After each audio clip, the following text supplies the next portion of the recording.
நேர்கள் அனைவரையும் ஜெயா பிளஸ் தொலைக்காட்சியினுடைய ஏனென்ற கேள்வி விவாத நிகழ்ச்சிக்காக நான் உங்கள் அனைவரையும் வரவேற்கிறேன். தோழர்களே, இன்றைய நிகழ்ச்சியில் தமிழ்நாட்டினுடைய அரசியலில் என்ன நடக்கிறது, டாஸ்மாக் நிறுவனத்தில் அமலாக்கத்துறை சோதனை, தமிழ்நாட்டை ஊழல் நாடாக மாற்றிய திமுக விளம்பர அரசு, இதுதான் தலைப்பு.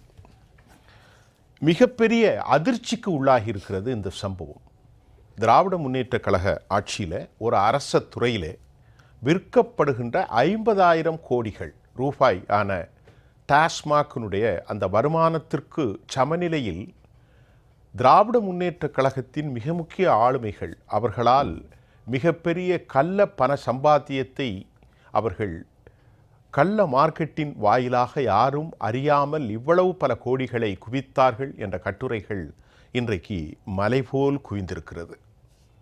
ஒரு நேர சோற்றுக்கு வழியில்லாமல் பாதிக்கப்பட்ட மக்கள் ஒருவேளை மருந்திற்கும் தன் வயிற்றை கழுவதற்கும் அல்லல் படுகின்ற இந்த தேசத்தில் இப்படிப்பட்ட படு கொல்லைகளும் மக்களை மிகப்பெரிய ஆச்சரியத்தில் ஆழ்த்தியிருக்கத்தான் செய்கின்றது. ஆம், திமுகவினுடைய மிக முக்கிய ஆளுமைகள் ஜெகத்ரட்சகன் போன்றவர்கள், அதை போன்று எஸ்என்ஜி நிறுவனம், கல்ஸ் நிறுவனம், இவர்களோடு ஏற்கனவே மறையில் அடைக்கப்பட்டு இந்திய வரலாற்றில் ஒரு மிக முக்கிய கரும்புள்ளியாக பாதிக்கப்பட்ட திரு செந்தில் பாலாஜி இன்றைக்கும் அந்த பதவியிலே தொடர்கிறார். இவர்களுக்குள்ளே இந்த ஊழல் இணைப்பில் மிகப்பெரிய அளவிலே அவர்களுக்குள் ஒரு ஒப்பந்த கான்ட்ராக்ட் இருக்கதாகவும் சொல்லப்படுகின்றது. இவர்கள் ஒரு நிலையல்ல, பாட்டில் சப்ளையில் இருந்து மதுபானத்தை முழு லாபமாக கொள்ளையீட்டுவதிலிருந்து ஒரு பெரும் சாம்ராஜ்ய குவியலை இதற்கு காரணம் அமலாக்கத்துறையின் இந்த கடுமையான சோதனை என்றும் செய்திகள் அரசியல் பரசலாக அல்ல, வெளிப்படையாகவே வருகிறது. 7 இடங்களுக்கு மேல், சென்னை மட்டுமல்ல, கோவை போன்ற இடங்களிலும் பல இடங்களிலும் கூட சோதனை களமாக மாறியிருக்கிறது. இந்த ஆட்சி 4 ஆண்டு காலம் முடிந்து 5வது ஆண்டில் காலெடுத்து வைக்கின்ற கடைசி கால பிரிவில் மக்கள் பல துன்பங்களில் வெதும்பி போயிருக்கின்ற நேரத்தில் அரச அமைச்சர்கள், அரச பிரதிநிதிகள் மக்களின் பால், சத்தியத்தின் பால், இறையாண்மையின் பால், உண்மையின் பால் சத்தியம் செய்த இவர்கள் மக்களுக்கு என்ன செய்கிறார்கள் என்ற கேள்வி பேச்சு பொருளாக அல்ல, அவர்களின் குமுறலாகவே மாறியிருக்கிறது. ஏன் டாஸ்மாக் நிறுவனத்தில் அமலாக்கத்துறையின் சோதனை? இதில் சிக்குண்ட பெரும் புள்ளிகள் அரசுக்கு சொந்தமானவர்களா? அரசில் அவர்களுக்கான இரத்த பந்த உறவுகள் என்ன? பேசுவோம் வாருங்கள். இன்று நம்மோடு பேசுவதற்காக திராவிட இயக்க ஆய்வாளர் மரியாதைக்குரிய ஐயா துரை கருணா அவர்களை நான் வரவேற்கின்றேன். எழுத்தாளர், கல்வியாளர் திரு பாஸ்கரன் கிருஷ்ணமூர்த்தி, பொருளாதார நிபுணர் திரு வெற்றி விடியல் சீனிவாசன், இவர்களோடு அறப்பூர் இயக்கத்தினுடைய திரு ராதாகிருஷ்ணன். ஐயா வணக்கம். ராதாகிருஷ்ணன், நான் கொஞ்சம் கேள்விகளை கொஞ்சம் நீட்டுட்டேன். நான் சொன்னதில் உண்மைகள் இருக்கிறதா? இன்றைக்கு நடந்த அந்த சோதனையில் அறப்போர் இயக்கம் எப்படி பார்க்குறேன்? இப்போ நடந்துக்கிட்டு இருக்கக்கூடிய சோதனையை பொறுத்த வரைக்கும் டாஸ்மார்க்கில் ஏற்கனவே, ஏன்னா இப்போ அமலாக்கத்துறை வந்திருக்காங்க அப்படின்னா கடந்த 2021 இதில் முறைகேடுகள் இருக்கிறதா, ஒரு 35க்கு மேற்பட்ட வழக்குகள் இருக்கிறதாகவும் அதோட இணைப்புகள் குறித்து வந்திருக்கிறதாகவும் ஒரு செய்தி சொல்லப்படுது. இன்னொரு பக்கம் பார்க்குறீங்க அப்படின்னா பிடிஆர் பழனிவேல் தியாகராஜன் அவர் வந்து வெளியிலேயே சொன்னார், இந்த மாதிரி லீக்கேஜ் இருக்குது. இப்போ அது உண்மையாயிட்டா? லிக்கர்லேயே லீக்கேஜ் இருக்குது. லிக்கர் விவரங்கள் இதுக்கப்புறம் தான் தெரியும். லிக்கரில் என்ன மாதிரி லீக்கேஜ்னா, இங்கே கணக்கில் வரக்கூடியது 50% தான் வருது, வெளியில் வந்து 50% இன்னும் இருக்கிறதுக்கு வாய்ப்பு இருக்குது அப்படின்னு சொல்கிறார். இப்போ நீங்கள் சொன்னது போல் 50,000 கோடி தமிழ்நாடு அரசு டாஸ்மார்க்கில் வருமானம் அப்படின்னா இன்னொரு 50,000 கோடி வெளியில் இருக்குதுன்னு அர்த்தம். அவர் சொன்ன கணக்குப்படி பார்த்தோம். அப்போது இங்கே வரவேண்டிய தொகை ஒரு பக்கம் அரசுக்கு வரவேண்டியது வரலை, இங்கே எங்கே லூப் ஹோல் இருக்குது அப்படின்னு. அதில் ஏகப்பட்ட இடங்களில் சொல்கிறாங்க, ஒரு பாட்டிலில் டாஸ்மார்க் போய் சேரதுக்குள்ளே 3 பாட்டிலாக மாற்றப்படுது. இங்கே ஒரு பாட்டில் தான் ப்ரொடக்ஷன் ஆகுது, அதில் சீல் பிரிக்காமல், அதுக்கு எக்ஸ்பர்ட்ஸ் எல்லாம் இருக்காங்களாம், அதை சீல் பிரிக்காமல் மூடிய ரிமூவ் பண்ணி அதை 3 பாட்டில்களாக மாற்றி திரும்ப கொண்டு போகிறதாகவும் நிறைய புகார்கள் வருது.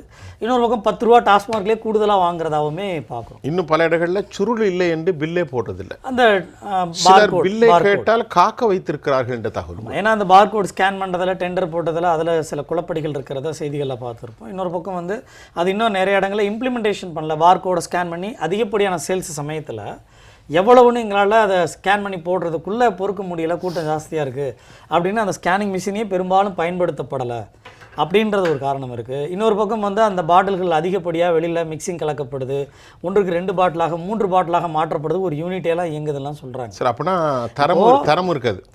தரம் இருக்குமா இல்லையான்னு எனக்கு தெரியாது.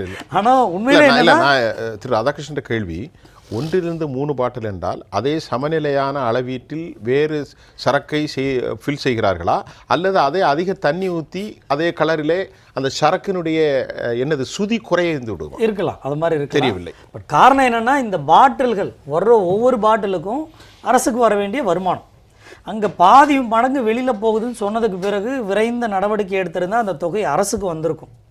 நமக்கு என்ன சிக்கல்னா, அரசு பதவியேற்றோன்னா என்ன சொன்னாங்க, நாங்கள் ஒவ்வொரு ஆண்டும் 500 டாஸ்மார்க் குறைக்கிறோம், 2022 ஒரு டாஸ்மார்க்கை குறைக்கிறதுக்கு முயற்சியெல்லாம் பண்ணாங்க. ஆனால் அது எந்த அளவில் இருக்குன்னு வெளியில் ஐவாஸ் ஒரு பக்கம் விட்டலாம், இன்னும் தகவல்கள் எதுவும் வெளில வரல எந்தெந்த டாஸ்மார்க் க்ளோஸ் பண்ணியிருக்காங்க. இதில் சிக்கல் எங்கன்னா 50,000 கோடி உள்ளார வருமானம் வந்திருக்கு அப்படின்னா அதுக்கு இருக்கக்கூடிய குடிநோயாளிகள் இருக்காங்க இல்லையா, அதை விட இன்னொரு மடங்கு குடிநோயாளிகள் மறைமுகமாக உருவாக்கப்பட்டு இருக்கிறார்கள். அப்போது தமிழ்நாடை பொறுத்த வரைக்கும் குடினால இழப்பு ஏன் அதிகமாகுது, அழிவு ஏன் அதிகமாகுதுன்னு வெளிப்படையாக நமக்கு தெரிய வரும். கணக்கில் வந்தது 50,000 கோடி. 50,000 கோடி. இப்போ கணக்கில் வராம அப்படி என்றால் இன்னொரு 50,000 கோடி தமிழ்நாடு குடி மண்டலமாக மாறி. அப்போ இன்னொரு பக்கம் அதனால பொருளாதார ரீதியான குடும்பங்கள் பாதிக்கப்படுறது ஒரு பக்கம், குடி நோயாளிகள் அதிகப்படுத்திருக்கிறதுக்கு ஒரு பக்கம். இப்போ சமீபத்தில் நம்ம கள்ளக்குறிச்சியில் நாம பேசும்போது 50,000 கோடி 50,000 கோடின்னு சொல்கிறோம். ஆனால் இனி 1,00,000 கோடி 1,00,000 கோடி அது மதிப்பு இருக்கு. சரிதானா? ஆமாம், அது இருக்கலான்றது இப்போ இந்த ஆய்வுகள் முடிஞ்சதுக்கப்புறம் தான் வெளில தெரியும். இப்போ இதில் என்ன கண்டுபிடிச்சிருக்காங்கன்னா, இவ்வளோ பாட்டில்கள் வெளில போகுதுன்னா, இப்போ நீங்கள் அந்த அக்கார்ட் ஃபேமிலிஸ் எடுத்துக்கிட்டீங்கன்னு வச்சுக்கோங்க, அந்த டிஸ்டிலரியில் அதில் போக இருக்கக்கூடிய கணக்குகள், இங்கே எஸ்என்ஜியில் இருக்கக்கூடிய கணக்குகள், இது எல்லாமே டாஸ்மார்க்குக்கு தானே வந்திருக்கு. அப்போ அந்த டாஸ்மார்க்கில் உரிய மதுவிலக்கு வரிக்கு உட்படுத்தப்பட்டிருக்கா, அந்த எண்ணிக்கை அங்கே ஈக்குவலைஸ் ஆகிருக்கா, இப்போ அந்த விவரங்கள் வெளியில் வரும்போது முழுசாக தெரிய வரும். இதில் குறிப்பாக இந்த அக்கார்டு மட்டுமே இல்லை, எஸ்என்ஜிஏ மட்டுமே இல்லை, இன்னும் கல்சருக்கு நீங்கள் பார்த்துருப்பீங்க. எஸ்என்ஜிஏ வந்து 2008-10 காலங்களில் கருணாநிதி அவர்களுடைய படங்களை அவர் கதைவசம் எழுதுனா ப்ரொடியூஸ் பண்ணுறாங்க.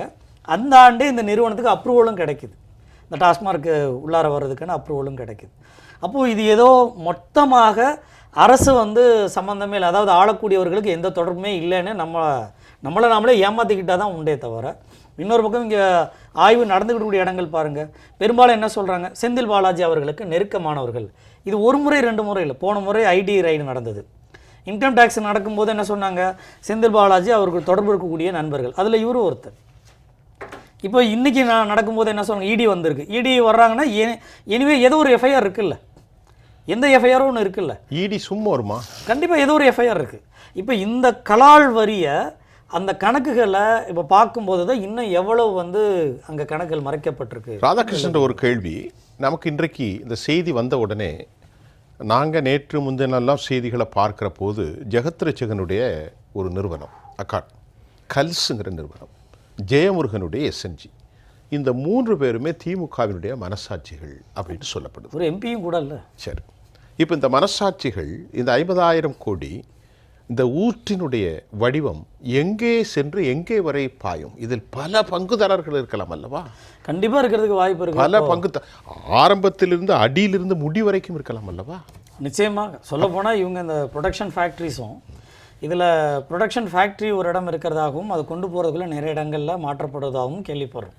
இப்போ பிரச்சனை என்னென்னா, அக்கார்டு மட்டுமே இல்லை, மொத்த தமிழ்நாட்டுக்குள்ளேயும் இங்கே ஒரு யூனிட்டே நடக்குது, கரூர் கேங்குன்னு சொல்கிறாங்க. அது ஏற்கனவே பழைய பேர். ஆமாம், அது வந்து மொத்தமாக அவங்க தான் கண்ட்ரோலில் வச்சுருக்கிறாங்க. இங்கே நிறைய மேலாளர்கள் உட்பட அவங்க கண்ட்ரோலில் தான் இருக்கிறாங்க.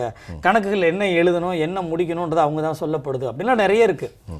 நமக்கு இப்போதைக்கு உறுதியாக தெரிஞ்சிருக்கிறது அங்கே ஏதோ முறைகேடு நடந்திருக்கு, இடி உள்ளார வந்து இன்னும் 2 நாளாக தொடர்ந்து நடந்துக்கிட்டு இருக்குது அப்படின்னா அந்த தரவுகள் வெளில வரும்போது தான் இவங்க இவ்வளோ நாளாக என்ன சொல்லி ஏமாற்றிக்கிட்டு இருந்தாங்க. நமக்கு பிரச்சனை என்னென்னா, ஏற்கனவே அவர் சொன்ன பிடிஆர் சொன்ன தகவல் படி 50% வெளியில் இருக்குன்னா பொருளாதாரத்தை ஒரு பக்கம் விடுங்க, பாதிக்கப்பட்ட மக்களை பாருங்கள். இப்போ கள்ளக்குறிச்சியில் 63 பேர். நீங்கள் டாஸ்மார்க்கை தெரு கொண்டு போய் எளிய மக்களுக்கு வசதியான வாய்ப்பு அருகில் நீங்கள் கொடுத்துட்டு அது இல்லாத ஒரு நாளைக்கு என்ன பண்ண வேண்டியதாக இருக்குது? குறைவான நம்ம பேக்கேஜ் சாராத்தனுக்கு நகர வேண்டியது இருக்குது. தினமும் டாஸ்மார்க்குக்கு போகிறவங்க அதுக்கு குறைவான தொகை அன்றைக்கி வருமானமாக இருக்குது அப்படின்னா பாக்கெட்டுக்கும் ஊழலுக்கும் போகிறாங்க, குறைவான தொகையாக கிடைக்கும் அப்படின்னு. அப்போது நீங்கள் அந்த குடி நோயாளிகளை தமிழ்நாடு முழுசும் உருவாக்குறதுக்கு இது ஒரு பெரிய காரணமாக இருந்தது. ஸோ குடிநோயாளிகள் 50,000 கோடி இல்லை, 1,00,000 கோடி. 1,00,000 கோடிக்கான அந்த 50,000 கோடின்னு பேசக்கூடாது, சொல்ல முடியாது. 1,00,000 கோடி அப்படி இருக்கிறதுக்கு வாய்ப்பு இருக்குது. ஏன்னா டாஸ்மாகில் 60% ஆயத்தீர்வை இன்றைக்கு செய்தி, 40% பிளாக் கள்ளச்சந்தைகள். அப்படின்னா இந்த 46,000 கோடி அரச லாபம், வெளியே கள்ளச்சந்தையில் 1,00,000 கோடி. இங்கே நீங்கள் நம்ம எம்ஜிஆர் நகர் மார்க்கெட்டில், அந்த எம்ஜிஆர் நகர் மார்க்கெட் ஜங்ஷனில் ஒரு டாஸ்மார்க் இருக்குது. காலையில் 6 மணிக்கு பக்கத்தில் உள்ள டீ கடையில் அந்த சூடான டீயும் கிடைக்கும், இந்த சூடுபடுத்தக்கூடிய டீயும் கிடைக்கும். 6 மணிக்கு மூட்டையில் காய்கறி மூட்டை பக்கத்துலேயே வச்சுருக்குறாங்க. நீங்கள் டீ சாப்பிட்டுட்டே பக்கத்தில் காசு கொடுத்தீங்கன்னா ஒரு அந்த ஸ்லாப் போல் உட்காந்துருக்காங்களோ காசை வாங்கிட்டு பாட்டில் கொடுத்து விட்ருவாங்க, 2 மடங்கு விலை. அது அப்படியே இரவு நேரத்தில் பாருங்கள், 12 மணிக்கு பிறகு காலையில் 2-3 மணி வரைக்கும் கடை காலைல 10 மணிக்கு திறக்கணும், 12 மணி. ஆனால் இங்கே காலைல 6 மணிக்கே கிடைக்கும். இங்கே மட்டும் இல்லை, அதே போல் தேனாம்பேட்டை ஜங்ஷனில் பாருங்கள், அங்கே மார்க்கெட்டு பக்கத்தில் இருக்குது. அங்கேயுமே மார்க்கெட்டுக்குள்ளேயே மக்களுக்கு இடையில தான் வச்சுருக்காங்க. டீ கடை பக்கத்தில், அங்களுடைய பொட்டி கடை பக்கத்தில் ஒரு பொட்டி கடையை போட்டு தான் மூடி வச்சுருக்காங்க. நம்ம முத்துச்சாமியா அவர் இங்கே கோடம்பாக்கத்தில் எடுத்துக்கோங்க, சிவன் கோயில் கடையில் பார்த்தீங்கன்னா அங்கே டாஸ்மார்க்கு பக்கத்தில் இருக்கக்கூடிய முட்டுசந்து கடையில் அந்த பொட்டி கடை இருக்கு இல்லையா, அந்த பாக்கு சிலைட்டெல்லாம் வைப்பாங்கள்ல முறுக்குகள்லாம், அந்த கடை பக்கத்தில் பார்த்தீங்கன்னா கடை சாத்தியிருக்கும். ஆனால் கடைக்கு இருக்கக்கூடிய மரப்பு கீழே பார்த்தீங்கன்னா மூட்டைகள் இருக்கும். அந்த மூட்டைகளை காய்கறிக்கு நடுவில் பாட்டில் இருக்குது. அப்போ இது எல்லாமே காலையில் தெரியாததெல்லாம். எந்த போலீஸ் இவரை கேட்க போகிறாங்க, இது எந்த போலீஸ் இவங்க பிடிச்சிட்டு போனால் என்ன அடிப்படையில் விசாரணை நடக்க போகுது? இது எல்லாமே விலை கூடுதலாக விற்கப்படுக்கூடியது, பெரிய அநியாயம் இது. இதில் எம்ஆர்பியோட கூடுதலாக விற்று 10 ரூபா கூடுதலாக வாங்குறாங்கன்னா விலை கூடனா இன்னைக்கு படித்ததில் ஒரு சரக்கு பாட்டிலுடைய விலை வந்து 120 ரூபாங்கிறான், அவ்வளோதானா? ஆனால் 130 ரூபா 140 ரூபா வெளில விற்கிறதா அப்போ அந்த காலையில் வீடியோவிலே பார்க்குறோம். ராதாகிருஷ்ணன் காலையில் நேரத்தோடு விற்கிறானே, அதுக்கு விலை என்ன இருக்கும்? காலையில் 2 மடங்காக இருக்கும், 200, 240. காரணம் என்னன்னா இவங்களுக்கு எல்லாமே அன்னைக்கு காலையில், இப்போ நம்ம எம்ஜிஆர் மார்க்கெட் ஹப் எடுத்துக்கோங்க, அது வந்து பெரும்பாலும் கூலி தொழிலாளிகள் காலையில் வந்து நிற்பாங்க. இந்த சித்தாள் வேலை பெரியாள் வேலைகளுக்கு போகக்கூடியவங்க ஒரு 300 பேர் குறையாம 5 மணிக்கு எல்லா இடத்துலையுமே நிற்கிறாங்க. சென்னை முழுசுமே நான் ஒரு உதாரணத்துக்கு ஒரு இடம் சொல்றேன். அப்போ அவங்களுக்கு அன்னைக்கு காலையில் வரும்போது வண்டி வந்தோன்னா சின்ன ஆளுங்க ஒரு 4 பேர் ஏறுங்க, பெரிய ஆளுங்க ஒரு 2 பேர் ஏறுங்க, இவ்வளோதான். சித்தாள் பெரிய ஆளுங்களுக்கு ஏறினதுக்கு பிறகு மீதி இருப்பாங்களா, அவங்களுக்கு அடுத்த வேலை இருக்காது. இப்போ அவங்க என்ன பண்ணுவாங்க, வண்டியில் ஏறின ஆளுக்கு 10 ரூபா 20 ரூபா வாங்கிட்டு அங்கே பக்கத்து டீகளில் போய் உட்காந்தாங்கன்னா அன்றைக்கி பொழுது போயிடும். அப்போது கடைநிலை மக்கள் இங்கே பாதிக்கப்பட்டது நல்லாவே தெரியுது. இன்னொரு பக்கம் அரசுக்கு வர வேண்டிய வருமானம் இங்கே மறைக்கப்பட்டிருக்குன்றது தெளிவாக தெரியுது. துரைக்கண்ணையா நிறைய பேசணும், ரொம்ப மன வேதனைகள். இதில் அவங்க சம்பாதிக்கிறாங்களோ நாசமாக போகிறாங்களோ அது வேறு விஷயம். இப்போ ஐயா சொல்கிறத பார்த்தா சாமானிய மக்களுடைய வாழ்வியல் தான் கேள்வி. அவன் 50,000 கோடி சம்பாதிச்சு போகிறது வேறு விவகாரம், காலையிலேயே சரக்கு போட்டு நாசமாகி குடும்பமெல்லாம் தெருவி இதில் வருது. இது என்ன ஒரு கணக்கு? இது ஒரு பெரிய ஷாக் நியூஸாக இருக்கே. தமிழ்நாட்டில் ஒரு போதையில்லாத தமிழகத்தை உருவாக்க வேண்டும்னு தினமும் தொலைக்காட்சியில் வந்து மரியாதைக்குரிய முதல்வர் மு க ஸ்டாலின் அவர்கள் விளம்பரம் கொடுத்துட்ருக்காரு. ஒரு பக்கம் டார்கெட் நியமித்து டாஸ்மாக் சரக்குகளை 40,000 கோடி 50,000 கோடின்னு சொல்லி இலக்கு நிர்ணயித்து விற்பனை. ஒரு பக்கம் பள்ளி கல்லூரி மாணவர்கள், சிறுவர் சிறுமியர்கள், இளைஞர்கள் எல்லா தரப்புமே மது போதைக்கு அடிமையாகக்கூடிய ஒரு அவல நிலை உருவாகிடுச்சு. சாதாரண சாமானிய ஏழை கிராமத்து மக்கள் கூட உழைத்து சம்பாதித்த பணத்தின் பெரும்பகுதியை கொண்டு போய் இந்த டாஸ்மாக் நிறுவனத்தில் கொட்டுகின்ற ஒரு மிகப்பெரிய அவலம் ஏற்பட்டு விட்டது. இப்போ என்ன ஆயிடுச்சுன்னா, தமிழ்நாட்டினுடைய அரசியல் என்பதே ஒரு வர்த்தக சூதாட்டக்களமாக மாறிட்டு வருது அப்படிங்கிற மாதிரி தான் இருக்குது. ஒரு அபாயகரமான நிலை. இதற்கு என்ன காரணம்னா, தேர்தலினுடைய வெற்றி தோல்வியை தீர்மானிப்பது பணம் அப்படிங்கிற மாதிரி கொண்டு வந்துட்டாங்க. எந்த வகையிலாவது பணத்தை சேர்த்து கொள்ள வேண்டும் அப்படிங்கிற மாதிரி ஒரு மேனாட்டு அறிஞன் சொன்னதாக ஒரு பழமொழி நான் படித்தேன். எந்த வகையிலாவது பணத்தை சேர்த்துக்கொள், பின் அது வந்த வழியை மறந்துவிட்டு உனக்கென ஒரு சொந்த வழியை தேர்ந்தெடுத்து நீ பயணப்படு, இந்த உலகமே உன் பின்னால் வர தயங்காது அப்படிங்கிற மாதிரியான ஒரு கொட்டேஷன் இருக்குது. அதுதான் நடந்துக்கிட்டு இருக்கோம் அப்படிங்கிற மாதிரி நமக்கு ஒரு பயமுமே நிச்சயமாக இருக்குது. பொதுவாக அந்த டாஸ்மாக் பிரச்சனை என்பது திமுக ஆட்சிக்கு வந்ததுக்கு பிறகு மிகவும் ஒரு பேசுபொருளாக தான் ஆயிடுச்சு. இந்த டாஸ்மாக்கு அமைச்சராக திரு செந்தில் பாலாஜி அவர்கள் வந்ததற்கு பிறகு தான் இது இன்னும் கூடுதலாக பேசப்பட்டது. திரு செந்தில் பாலாஜி யார் என்பதை எதிர்க்கட்சி தலைவராக மரியாதைக்குரிய திரு மு.க. ஸ்டாலின் இருக்கிற போது பொதுவெளிகளில், மேடைகளில், அரசியல் தேர்தல் பிரச்சார கூட்டங்களில், ஏன் இன்னும் சொல்லப்போனால் சட்டமன்றத்துக்குள்ளேயே பேசினார். அவர் போக்குவரத்துறை அமைச்சராக இருந்த காலகட்டங்களில் அந்த ஜிபிஎஸ் கருவியா அந்த கருவி வாங்கினது பணி நியமனத்தில் கண்டக்டர் டிரைவரு அந்த உள்ளே இருக்கிற தொழிலாளர்கள் அவங்க நியமனத்திலேயே மிக கடுமையான அளவில் ஊழல் நடைபெற்றிருக்கிறது, முறைகேடு நடைபெற்றிருக்கிறது. போக்குவரத்து துறையினுடைய நிர்வாக சீர்கேடு என்பது மிக மோசமாக இருக்கிறது. எனவே அவரை அமைச்சரவையிலிருந்து உடனடியாக வெளியேற்ற வேண்டும் சொல்லிட்டு, அப்படி இல்லைன்னா நாங்கள் ஆட்சிக்கு வந்தோடனே செந்தில் பாலாஜி சிறை கம்பிகளை எண்ணுவது நிச்சயமாக நடக்கும் அப்படின்னு சொன்னார். அவர் தொகுதியில் போய் பிரச்சாரம் பண்ணுறார். சொன்னது ஸ்டாலின் எதிர்க்கட்சி தலைவராக அந்த அவர் போட்டியிட்ட தொகுதிகளில் போய் பிரச்சாரம் பண்ணுற போது கரூர் மாவட்டத்தில் கரூர் அரவக்குறிச்சி பகுதிகளில் பேசுகிற போது சொல்கிறார், இந்த மாவட்ட மந்திரி வந்து ஆழ்கடத்தல், மணல் கடத்தல் உள்ளிட்ட பல்வேறு முறைகேடுகளில் ஈடுபட்டுக்கிட்டு இருக்கிறாரு. எனவே அவரை நீங்கள் தோற்கடிக்கணும். இந்த அரசு அவர் மீது நடவடிக்கை எடுக்க நாங்கள் சொல்லியிருக்கிறோம். இல்லைன்னா நாங்கள் ஆட்சிக்கு வந்தவுடன் நடவடிக்கை எடுப்போம்னார். எந்த செந்தில் பாலாஜி சிறை கம்பிகளை எண்ணுவார் என்று திரு ஸ்டாலின் சொன்னாரோ அந்த செந்தில் பாலாஜி பல ஆயிரம் கோடிக்கணக்கான ரூபாய் கரன்சிகளை எண்ணிக்கொண்டிருக்கிறார். இது எவ்வளோ பெரிய பேராபத்து என்பதை உணரும். நாங்கள் பொதுவெளிகளில் திராவிட முன்னேற்ற கழகத்திலே பயணிக்கிறவர்கள் கூட திமுக அமைச்சரவை பட்டியல் 2021 வெளிவந்த உடனே பல சீனியர்கள் முகம் சுழிச்சாங்க. எப்படி இந்த பையனுக்கு இந்த இவ்வளோ பெரிய துறை டாஸ்மாக்கும் மின்வாரியத்தையும் கொடுக்குறாங்க அப்படிங்கிற மாதிரி பலரும் அதிருப்தியை வெளியிட்டார்கள். என்ன காரணத்துக்காக கொடுத்தாங்கிறது இப்போ இந்த வசூலை பார்த்து தான் நமக்கு தெரிகிறது. திராவிட முன்னேற்ற கழகம் என்றாலே ஊழல் ஆட்சி அப்படிங்கிறது ஒரு பிரகடனப்படுத்தப்பட்ட ஒன்றாக தான் பார்க்குறோம். 1976ஆம் ஆண்டு மத்திய அரசு திமுக அரசை கலைக்கிற பொழுது ஊழல் மற்றும் நிர்வாக சீர்கேடு அப்படின்னு தான் சொல்லியிருந்தாங்க. அது தொடர்பாக 77 பிப்ரவரியில் சர்க்காரியா கமிஷனும் அமைக்கப்பட்டது. அந்த சர்க்காரியா கமிஷன் அமைத்து 81 முறை நம்ம சென்னை அடையாறில் இருக்கிற மல்லிகை இல்லம் சர்க்காரியாவுடைய விசாரணை அமைப்பு 81 முறை அந்த விசாரணை ஆணையம் கூடி ஏறத்தாழ 13,000 பக்கங்கள் சாட்சிகளுடைய தட்டெழுத்து வந்தது. கோதுமை பெற ஊழல், வீராணம் ஊழல், பூச்சி மருந்து தெளிப்பு ஊழல். மரியாதைக்குரிய அண்ணா திராவிட முன்னேற்ற கழகத்தினுடைய நிறுவனத் தலைவர் புரட்சித் தலைவர் எம்ஜிஆர் அவர்களும் இந்திய கம்யூனிஸ்ட் கட்சி தலைவராக இருந்த மறைந்த மரியாதைக்குரிய எம் கல்யாண சுந்தரம் அவர்களும் அவங்க தான் அந்த ஊழல் பட்டியலை கொடுக்குறாங்க. கிட்டத்தட்ட 58 இனங்களில் 58 விதமான குற்றச்சாட்டுகளை பதிவு பண்ணுறாங்க. அதில் 28 குற்றச்சாட்டுகளுக்கு அடிப்படை ஆதாரம் இருக்கிறது. இதன் மீது சர்க்காரியா விசாரிக்கலாங்கிறது தான் அந்த ஆணையத்துடைய ஏற்பாடு இருந்தது. விசாரிக்கிறாங்க. குறிப்பாக சொல்லப்போனால் இந்த சிறு விமானங்கள் பூச்சி மருந்து தெளிப்பில் ஈடுபட்ட இந்த சிறு விமானங்களை வைத்திருக்கிற நிறுவனங்களை தலைவர் கர்நாடகா மாநிலத்தை சேர்ந்த கம்பாட்டா. அந்த கம்பாட்டா சாட்சியம் சொல்கிறார். இந்த அரசாங்கத்தை வழிநடத்திய முதலமைச்சர் திரு கருணாநிதி அவர்களை நம்பி நாங்கள் ஏமாந்து விட்டோம் அப்படின்னு சொல்லிட்டு அன்றைய வேளாண்மைத்துறை அமைச்சர் திரு அன்பில் தர்மலிங்கத்திற்கு எந்தெந்த தேதியில் எவ்வளவு பணம் கொடுத்தாங்கிறத டைரியில் எழுதி சர்க்காரியா கமிஷனில் சொல்கிறார்.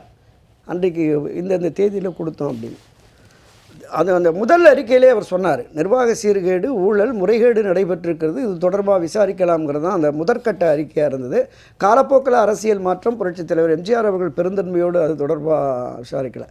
ஆனால் என்னென்னா பொதுவெளிகளில் இன்னுமே அப்படியெல்லாம் ஒன்றும் நடக்கலை, முதலமைச்சரே சாட்சியம் சொல்ல வரலை அப்படின்னார். முதலமைச்சராக 77 வந்த புரட்சித் தலைவர் எம்ஜிஆர் என்ன சொன்னார்னா, இந்த சர்க்காரியா கமிஷன் விசாரணையின் போதே திரு கருணாநிதி அவர்கள் எத்தகைய லஞ்ச ஊழலில் ஈடுபட்டிருக்க என்பது வெளிப்படையாகவே வந்துவிட்டது பத்திரிகைகள் மூலமாக. மேலும் இதற்கு எதுக்கு நம்ம போய் விசாரித்து கால விரயம் வேண்டாம் அப்படிங்கிற மாதிரி தான் அவர் கடந்து போனார். எனவே திராவிட முன்னேற்ற கழகம் என்றாலே இந்த லஞ்ச ஊழலில் ஈடுபடுகிறது அவங்களுடைய வழக்கமான அணுகுமுறை, நடைமுறை அப்படிங்கிற மாதிரியான அந்த பொதுவெளி கருத்து என்பது இருக்கிறது. அதை நிரூபிக்கும் வகையில் தான் இப்போது பார்க்குறோம். நம்ம அமலாக்கத்துறை, சிபிஐ, ஐடி இப்படி எல்லா துறைகளுமே தங்களுடைய விசாரணை வளையத்திற்கு கொண்டு வருது. எனக்கு என்ன மிகப்பெரிய இதுன்னா, பல ஆண்டுகளாக இதே ஜெகத்ரட்சகன் மீது 2 முறை நடந்தது. பல முறை முக்கிய ஆவணங்கள் தஸ்தாவேஜுகள் கட்டுப்பட்டோம், கோடிக்கணக்கான ரூபாய்க்கான ஆவணங்கள்லாம் கிடைச்சிது அப்படிங்கிறாங்க. பல முன்னாள் அமைச்சர்கள், இந்நாள் அமைச்சர்கள், பல தொழில் நிறுவனங்கள் மீது இந்த மத்திய அரசினுடைய நிறுவனங்கள் விசாரித்து கொண்டே இருக்கிறது. பெரிய அளவில் தண்டனையோ அல்லது பொது சொத்தை கொள்ளையடித்ததை மீட்பதற்கான நடவடிக்கைகளோ இல்லை என்கிற பொழுதுதான் ஒரு இது சில காலங்களில் இந்த திருவிழா கடைகள் போட்டு சீசன்ல அப்படியே மறைந்து போற மாதிரி இந்த விசாரணை ஒரு பரபரப்பை ஏற்படுத்தி பின்னால் முழுமையாக மறைந்து போகும். நிச்சயமாக கடந்த தேர்தலின் போது பிரச்சாரம் ஆமாம், கடந்த அண்ணா திராவிட முன்னேற்ற கழக ஆட்சியின் போது நாம் பார்த்தோம். இன்றைக்கு இருக்கிற முதலமைச்சரும் அவருடைய மருமகன் துணை முதல்வர் உதயநிதி, அவருடைய தங்கை கனிமொழி உள்ளவர்கள்லாம் அட்டை ஏந்தி போராடினாங்க. மதுக்கடைகளை மூடுன்னு சொல்லிட்டு அட்டை ஏந்தி அவங்க வீட்டு வாசல்ல நின்றாங்களே. திமுக ஆட்சி வந்த உடனே அந்த இடத்துல உட்கார்ந்து நான் ப்ரோக்ராம் நடத்தினாலும் நிச்சயமா எனக்கு அது ஞாபகத்தில் அப்படியே இருக்குது. மறக்கல, இதே ஸ்டுடியோவில். ஆமாம், அப்புறம் ஆட்சிக்கு வந்த உடனே முதல் கையெழுத்து இந்த மதுவிலக்கு தொடர்பானதான் சொன்னாங்க. முதுவிலக்கு முடிந்த உடனே திமுக ஒரு 14 நிறுவனங்களை திமுகவினர் வந்து நடத்துகிறாங்கன்னு ஒரு பட்டியல் வந்தது. இந்த டாஸ்மாக் நிறுவனம் மது உற்பத்தி ஆலைகளை அவர்கள் நடத்துகிறார்கள். அது எல்லாமே கடை மூடிட்டா எல்லாரும் மூடிடுவாங்க அப்படின்னாங்க. ஆனால் அன்றைக்கி 26,000 கோடிங்கிறது இன்றைக்கி 38,000 கோடி 40,000 கோடி. இப்போ இலக்கு நிர்ணயிச்சிருக்காங்க. தீபாவளி, பொங்கல், நியூ இயர்க்கெலாம் என்ன கணக்கு? அதுதான் ப்ளஸ். ஆமாம், இப்போ என்னென்னா அரசுக்கு வருகிற வருமானத்தை விடவும் கூடுதலாக, இன்னொரு மடங்கு கூடுதலாக வெளியில் போகிறது. யாருக்கு போகுது அப்படிங்கிற மாதிரி இப்போ பொது வெளிக்கு இப்போ அப்படி தான் வருது. மரியாதைக்குரிய இன்றைய ஏற்கனவே நிதியமைச்சராக இருந்த பொழுதே மரியாதைக்குரிய பிடிஆர் பழனிவேல் தியாகராஜன் மனம் வெதிப்பு ஒரு கருத்தை ஆடியோ வந்தது. ஒரு 30,000 கோடிக்கு பெரிய ஆமாம் ஏற்படுத்துறது. இப்போ இன்றைக்குமே இது மூலமாக அரசுக்கு வருது கிட்டத்தட்ட 70,000 கோடி ரூபாய்க்கு மேலே வருமானம் வர வேண்டியது இருக்குது. ஆனால் இதில் பாதிக்கு மேலே எங்கேயோ வெளியில் போக அவருடைய உள்ளம் இன்று கேட்கும், ஏ தியாகராசா, நீ உண்மையைத்தான் சொன்னாய், அதற்காக இந்த தண்டனை நிச்சயமா இன்று நிறுவனமாயிருக்கிறதே அப்படின்னு கேட்பார். அதாவது அவர் மதுரை மீனாட்சியை ரொம்பவே பிரார்த்தனை பண்ணுவாங்க. ஏழை எளிய சாதாரண மக்களுக்கான பல்வேறு நலத்திட்ட உதவிகளை அரசு வழங்குவதற்கு இந்த தொகை வருகிறது. எனவே தான் அதை மூட முடியல அப்படிங்கிற மாதிரி அதிகாரிகளும் மற்றவர்களும் சொல்கிறாங்க. இந்த 1000 ரூபா கொடுக்கறது, மாணவர்களுக்கு கொடுக்கறது, காலை சாப்பாடு போடுறதுக்கெல்லாம் பயன்படும் அப்படின்னு சொல்லிட்டு இந்த பயனை காட்டிலும், இவர்களுடைய பயனை காட்டிலும் பல குடும்பங்கள், ஒரு சில குடும்பங்கள் பல 1000 கோடி ரூபாயை இதன் மூலமாக ஈட்டுகிறார் என்பது உண்மையிலேயே வேதனைக்குரியது. இந்த அரசாங்கம் வெட்கப்பட வேண்டியது. என்னுடைய முதற்கட்ட கருத்து. சீனிவாசன் சார், ரொம்ப இறுக்கமான சூழல் தான் இது. அவ்வளோ ஈஸியாக எடுக்க முடியும். ஒரு அரசாங்கம் மக்களுக்கு கொடுத்த வாக்குறுதிகள், மக்களுடைய வாழ்வாதாரத்தினுடைய மோசடி, ஒரு மோனோப்புலிகளாக இல்லை கோடிக்கணக்கான மக்களில் ஒரு 70 பேர் கோடீஸ்வரர்களாக மாறுகிறார்கள். மக்களுடைய வாழ்வாதாரம், உடல்நிலை, அரச பணம் நாஸ்தி செய்யப்படுகிறது. ஒட்டுமொத்த தமிழ்நாடு ஒரு அனர்த்தம். இன்றைக்கு மத்திய அரசு அமலாக்கத்துறை ஏதோ அரசியல் காரணங்களுக்காக என்று சொல்லப்படுகிறது. என்ன காரணம்? அத்தனை காரணங்களும் இது உண்மை என்று நிரூபிச்சிருக்கிறது.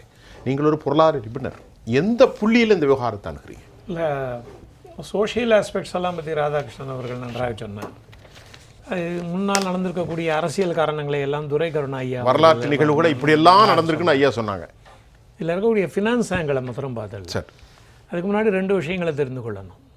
அந்த கள்ளச்சாராயம்ங்கிறது மது விலக்கு இருக்கக்கூடிய நாட்களில் கள்ளச்சாராயம் இருக்கும். அது ஆறா ஓடும்னு சொல்லுவாங்க. சரி, இந்த கள்ளச்சாராயத்தில் ஈடுபடுவது என்பது உலகம் முழுவதும் இருக்கிறது. இல்லை, ஒரு சின்ன வேடிக்கை என்னன்னாக்கா, உலகம் முழுவதுமே கள்ளச்சாராயம் காய்ச்சுபவர்கள் சவுக்கு தோப்பில் தான் பண்ணுவாங்க. அது என்ன கணக்கு? அதுதான் எல்லா ஊர்லேயும் இப்படி இருக்குது. நீங்கள் எந்த ஊரில் இருக்கக்கூடிய படத்தை எடுத்து பார்த்தாலும் அது சவுக்கு தோப்பாக இருக்குது. அது சினிமாலே அதான் காட்டுறான். சினிமாலே 10 பேர் ஓடுவான், 10 பேர் அந்த காலத்தில் அதானே ஓடிட்டு இருக்கு. அது என்ன ரகசியம் ஐயா? அந்த இடம் அவங்களுக்கு வசதியாக இருக்காங்க. அதில் மூன் ஷைனர்ஸ்னு அவங்களுக்கு பேர். இரவு நேரத்தில் தான் அதை காய்ச்சி டிஸ்ட்ரிபியூட் பண்ணுவாங்க. அவங்க ஒரு வித்தியாசமான முறையை கையாளுவாங்க. அதுதான் ரொம்ப ஆச்சரியப்படத்தக்கது. நம்மளுடைய ஷூவெல்லாம் காலினுடைய வடிவத்தில், புதைச்செருப்புன்னு சொல்லக்கூடிய ஷூ பாதத்தினுடைய வடிவத்தில் தானே இருக்குது, கீழ்ப்பக்கமும் மேல் பக்கமும். அவங்க அப்படி ஒரு ஷூவை தயாரித்து அதனுடைய கீழ்ப்பகுதியில் பசுமாட்டினுடைய குழம்பை வச்சு அடிச்சிருவாங்க, ஆணி அடிச்சிருவாங்க. அது சற்று அந்த ஹீல்ஸ் போட்ட மாதிரி இருக்கும். பசுமாட்டினுடைய குழம்பு இருக்கும். அதோட தரையில் நடந்தால் மாடு நடந்த மாதிரி தான் இருக்கும், மனிதர்கள் நடமாடிய இடமாக அது தெரியாது. இதை அவங்க பயன்படுத்திக்கிட்டு இருந்தாங்க. ஏன்னா போலீஸ் நாளைக்கு வந்து இன்டெலிஜென்ட் யாரும் விசாரணை பண்ணாலும் ஆள் அந்த இடத்துல ஆளுமே இல்லைன்னு போய் அதை போய் பார்த்துக்கணும். மாடு மேய்ஞ்சிக்கிட்டு இருந்தது. 2-3 சவுக்கு இதை வெட்டி அதில் போட்டு விட்ருவாங்க. ஆமாம், நெட்டில் இப்போ போனால் கூட இந்த ஃபோட்டோக்கள்லாம் கிடைக்கும். இரண்டாவதான விஷயமாக நாம் எடுத்து பார்க்க வேண்டியது, ஐயா என்னமோ சொல்றாங்க, சொல்லுங்க நீங்க பேசுங்க, உங்க நேரம் தான் பேசிட்டே காற்றோட்டமும் இருக்கும், ஆள் வந்தாலும் தெரியும். சவுக்கு தோப்புக்குள்ளதான் மறைவாகவும் இருக்கும், வெளிச்சமும் இருக்கும். வேற எங்கேயுமே இருக்காது. மறைவாகவும் இருக்கும், அதே சமயத்துல வெளிச்சமும் இருக்கும். அதாவது மறைவாகவும் இருக்கும், அதாவது சன்லைட் ஊடுருவும் செய்யும். அதுதான் வெளிச்சமும் இருக்கும் அந்த இடத்துல, மறைவாகவும். இந்த காரணங்கள்லாம் இருக்கு. இரண்டாவது, 1960களில் நம்ம நாடு உணவு பஞ்சத்தில் இதுவான பொழுது 70களில் MS சுவாமிநாதன் ஐயா அவர்கள் கண்டுபிடித்த பசுமை புரட்சி நமக்கு உதவி செஞ்சது. அந்த உதவி செய்கின்ற பொழுது பசுமை புரட்சியின் மூலமாக மிகப்பெரிய அளவிலே வெற்றி கண்டது பஞ்சாப் மாநிலம். அவங்களுக்கு 2 காரணங்கள் சொல்லுவாங்க. கிரீன் ரெவல்யூஷனில், பசுமை புரட்சியில் அவங்க வெற்றி பெற்றதற்கு 2 காரணம். ஒன்று அவர்களுடைய உழைக்கும் திறன், இன்னொன்று அவர்கள் கூட்டு குடும்பம். அதனால நிலம் பிரிக்கப்படவில்லை. அந்த புரட்சியின் மூலமாக வந்த வசதி, அவர்களுக்கு கிடைத்த பணம், செல்வம் எல்லாமே சேர்ந்து பின்னாளிலே போதை மருந்துக்கு அடிமையான ஒரு தலைமுறை உருவானது. இன்னைக்கு அப்படிதான் இருக்கு. அதனால அது பின்தங்க ஆரம்பித்தது. அவங்க போக வேண்டிய வேகத்துக்கு அவங்க போகல. கரெக்ட். இந்த 2 ஆஸ்பெக்டும் ஃபைனான்ஸோட கனெக்ட் ஆனது. அதனால சோஷியல் ஆஸ்பெக்ட்டுக்கு சொன்னது. இப்போ 100 ரூபா ஒரு பொருள், அதனுடைய டாக்ஸு 25 ரூபான்னு வச்சுப்பான். இல்லை 75 ரூபா பொருள் 25 ரூபா டாக்ஸ் எவ்வளோ வச்சுக்கலாம். 25 ரூபா அரசுக்கு வருது. ஆனால் 1.5 3 அல்லது இதை விட்டு வெளியில் போக, ஃபேக்ட்ரியை விட்டு வெளில போகிற போது எக்ஸைஸ் டியூட்டிக்கு சரியான கணக்கை காட்டணும். அந்த எக்ஸைஸ் டியூட்டிக்கு உண்டானதை காட்டாத பொழுது தான் ஈடி போன்ற அமைப்போ அல்லது எக்ஸைஸ் டியூட்டியினுடைய டிபார்ட்மெண்ட்டோ வரும். நான் இந்த டம்ளரை 100 தயாரித்து வெளியில் அனுப்பிச்சேன்னா 100 கணக்கு பண்ணிவிட்டு எக்ஸைஸ் டியூட்டியை முதல்ல கட்டிடணும். இதை விற்கலை அது வேறு, முதல்ல அதை நான் கட்டிடணும். அதுக்கப்புறம் தான் அதுக்கு கிரெடிட் வாங்கணும். அதில் ரொம்ப ஒரு டெரரிசம் மாதிரி இருக்குன்னா கூட சொல்லுவாங்க. அவங்களுடைய அழுத்தம் ஜாஸ்தியாக இருக்குது உற்பத்தியாளர்களுக்குன்னு. இது 3 பாட்டில்களோ 4 பாட்டில்களோ இது கணக்கில்லாமல் வெளியே போனால் அரசுக்கு வர வேண்டிய வருவாய் மட்டுமல்ல, மற்றபடி இருக்கக்கூடிய லாபத்திற்கு உண்டான வருமான வரியும் வராது. இப்போ 1 பாட்டிலுக்கு பதிலாக 3 பாட்டில் வெளில போயிருக்குன்னா 2 பாட்டிலுக்கு உண்டான லாபம் பல பேர், அதுவும் அவங்களுக்கு லாபம். கரெக்ட். 25 ரூபாய் டாக்ஸ் வர வேண்டியதில் 50 ரூபாய்க்கு 22 பாட்டிலுக்கு உண்டான 50 ரூபாயும் வரல. யாரோ ஒருவருக்கு தனி லாபம் போய் கொண்டு. அதாவது இந்த கூட்டு கொள்ளையில் மக்களுடைய வாழ்வாதாரமும் பாதிச்சு, உடல் நலமும் பாதிச்சு, அரசினுடைய பணமும் கோடிக்கணக்கு கொள்ளை போயிருக்கு. வர வேண்டியதே 50,000 கோடி வந்து தான் நாங்கள் டாக்ஸ் வந்து தான் நாங்கள் இதை செய்கிறோம் அப்படின்ற பொழுது, அப்படின்னு அவங்க நலத்திட்டங்கள்னு சொல்கிற பொழுது, இவையெல்லாம் வந்தால் இந்த நலத்திட்டம் இன்னும் நல்லாவே நடந்திருக்கும். அதுக்கு வழி இல்லாமல் போகும். அதான் 1 இங்கே வந்துச்சு 3 போயிட்டேன் ஆழம். அதனால தான் அது சர்வைவ் ஆகுது, அதுக்கு செழித்து வளருகிறது தனிநபர்களினுடைய. ஏன்னா இதுக்கு வந்து கண்ட்ரோல் பெருசாக வைக்க முடியல. நம்ம வைக்கக்கூடிய இந்த ரொம்ப முக்கியமான QR கோடு இதெல்லாம் விட்ருங்க. 2வது பாயிண்ட்டு, ஒரு வருமான வரி இலாக்கா ஐயா அவர்கள் பக்கத்தில் இருக்கார். வருமான வரி இலாக்கா அவர் வந்து டிபார்ட்மெண்ட்டை சொல்லக்கூடாதுன்னு பாஸ்கர் கிருஷ்ணமூர்த்தி ஐயா. வருமான வரி இலாக்கா ஒரு இடத்துல ரைடு போனால் அவங்க வெளியில் வந்து என்ன எடுத்தோன்னு சொல்ல மாட்டாங்க, சொல்ல வேண்டிய அவசியம் கிடையாது. அதன் மீது ஏற்படக்கூடிய பிரச்சனை என்பது தனியாக அந்த அசசி எனப்படுகின்ற அந்த வருமான வரி செலுத்த வேண்டியவர் சென்று அவர்களோடு வாக்குவாதம் வாதம் நடத்தி கோர்ட்டுக்கு போய் அது முடிவு பண்ணுவார். அதனால் வெளியே தெரியாது. ஆனால் ஈடி வருகின்ற பொழுது அதனுடைய கன்விக்ஷன் ரேட்டு மிக அதிகம். இன்கம் டேக்ஸில் குறைவாக இருக்கும், இதில் அதிகம். Enforcement directorate. அது மட்டுமல்ல, அதில் தவறுகள் நிகழ்ந்தால் அந்த தவறுக்கு காரணமாக இருந்த ஆஃபீஸர்கள் மீது நடவடிக்கை எடுக்கக்கூடிய சட்டப்பிரிவுகள் உண்டு. இந்த காரணத்தினால் ஈடி வருகின்ற பொழுதே 99.99% அவர்கள் தீர்மானத்தோடும் தெளிவோடும் ஆவணங்களோடும் ஆதாரங்களோடும் இருப்பார்கள். பாஸ்கர் கிருஷ்ணமூர்த்தி ஐயா வந்து நம்ம பொருளாதார நிபுணர், நான் இடையில நிறுத்திட்டேன். ரொம்ப சிறப்பாக நிறைய விஷயம். இதில் என்னம்மா வேதனை என்ன தெரியுமா, அரசுக்கு கிடைச்ச 46,000 கோடி 50,000 கோடி, ஆனால் 2 மடங்கு வெளியே போயிருக்கு. இதில் என்ன மோசடினா ஒரு தேச துரோகம், அரசுக்கு வரக்கூடிய வருமானம். பாருங்கள், நம்ம பிள்ளைகளுக்கு கொஞ்சம் வேகத்தில் போனால் 1000 ரூபா பெனால்ட்டி போட்டுறான். 50 47 48 வந்தால் பெனால்ட்டி, சட்டவிரோதம். அரசின் பேரில், இறையாண்மையின் மீதில், கடவுளின் பேரில் சத்தியம் செய்தவர்கள் சொல்கிறாங்க. ஐயா சொல்கிறார், ஒரு பொருளாதார நிபுணர், நிதானமான பேச்சு, அவர் யாரையும் குறிப்பிடவில்லை. பாஸ்கர கிருஷ்ணமூர்த்தி இதில் எந்த புள்ளியில் பார்க்குறீங்க? அதில் வந்து இந்த அமலாக்கத்துறை, அப்புறம் சட்டவிரோத பணப்பரிமாற்ற தடை சட்டம், பிஎம்எல்ஏ என்று சொல்லக்கூடிய prevention of money laundering act, இதுக்குள்ளே போகிறதுக்கு முன்னே ஒரு சில செய்திகள் நம்ம சொல்லணும். உங்களுக்கு தெரிஞ்சிருக்கும், ஒரு சில மாதங்களுக்கு முன்பு கள்ளக்குறிச்சியில் ஒரு மோசமான ஒரு சம்பவம் நடைபெற்றது. ஆமாம்.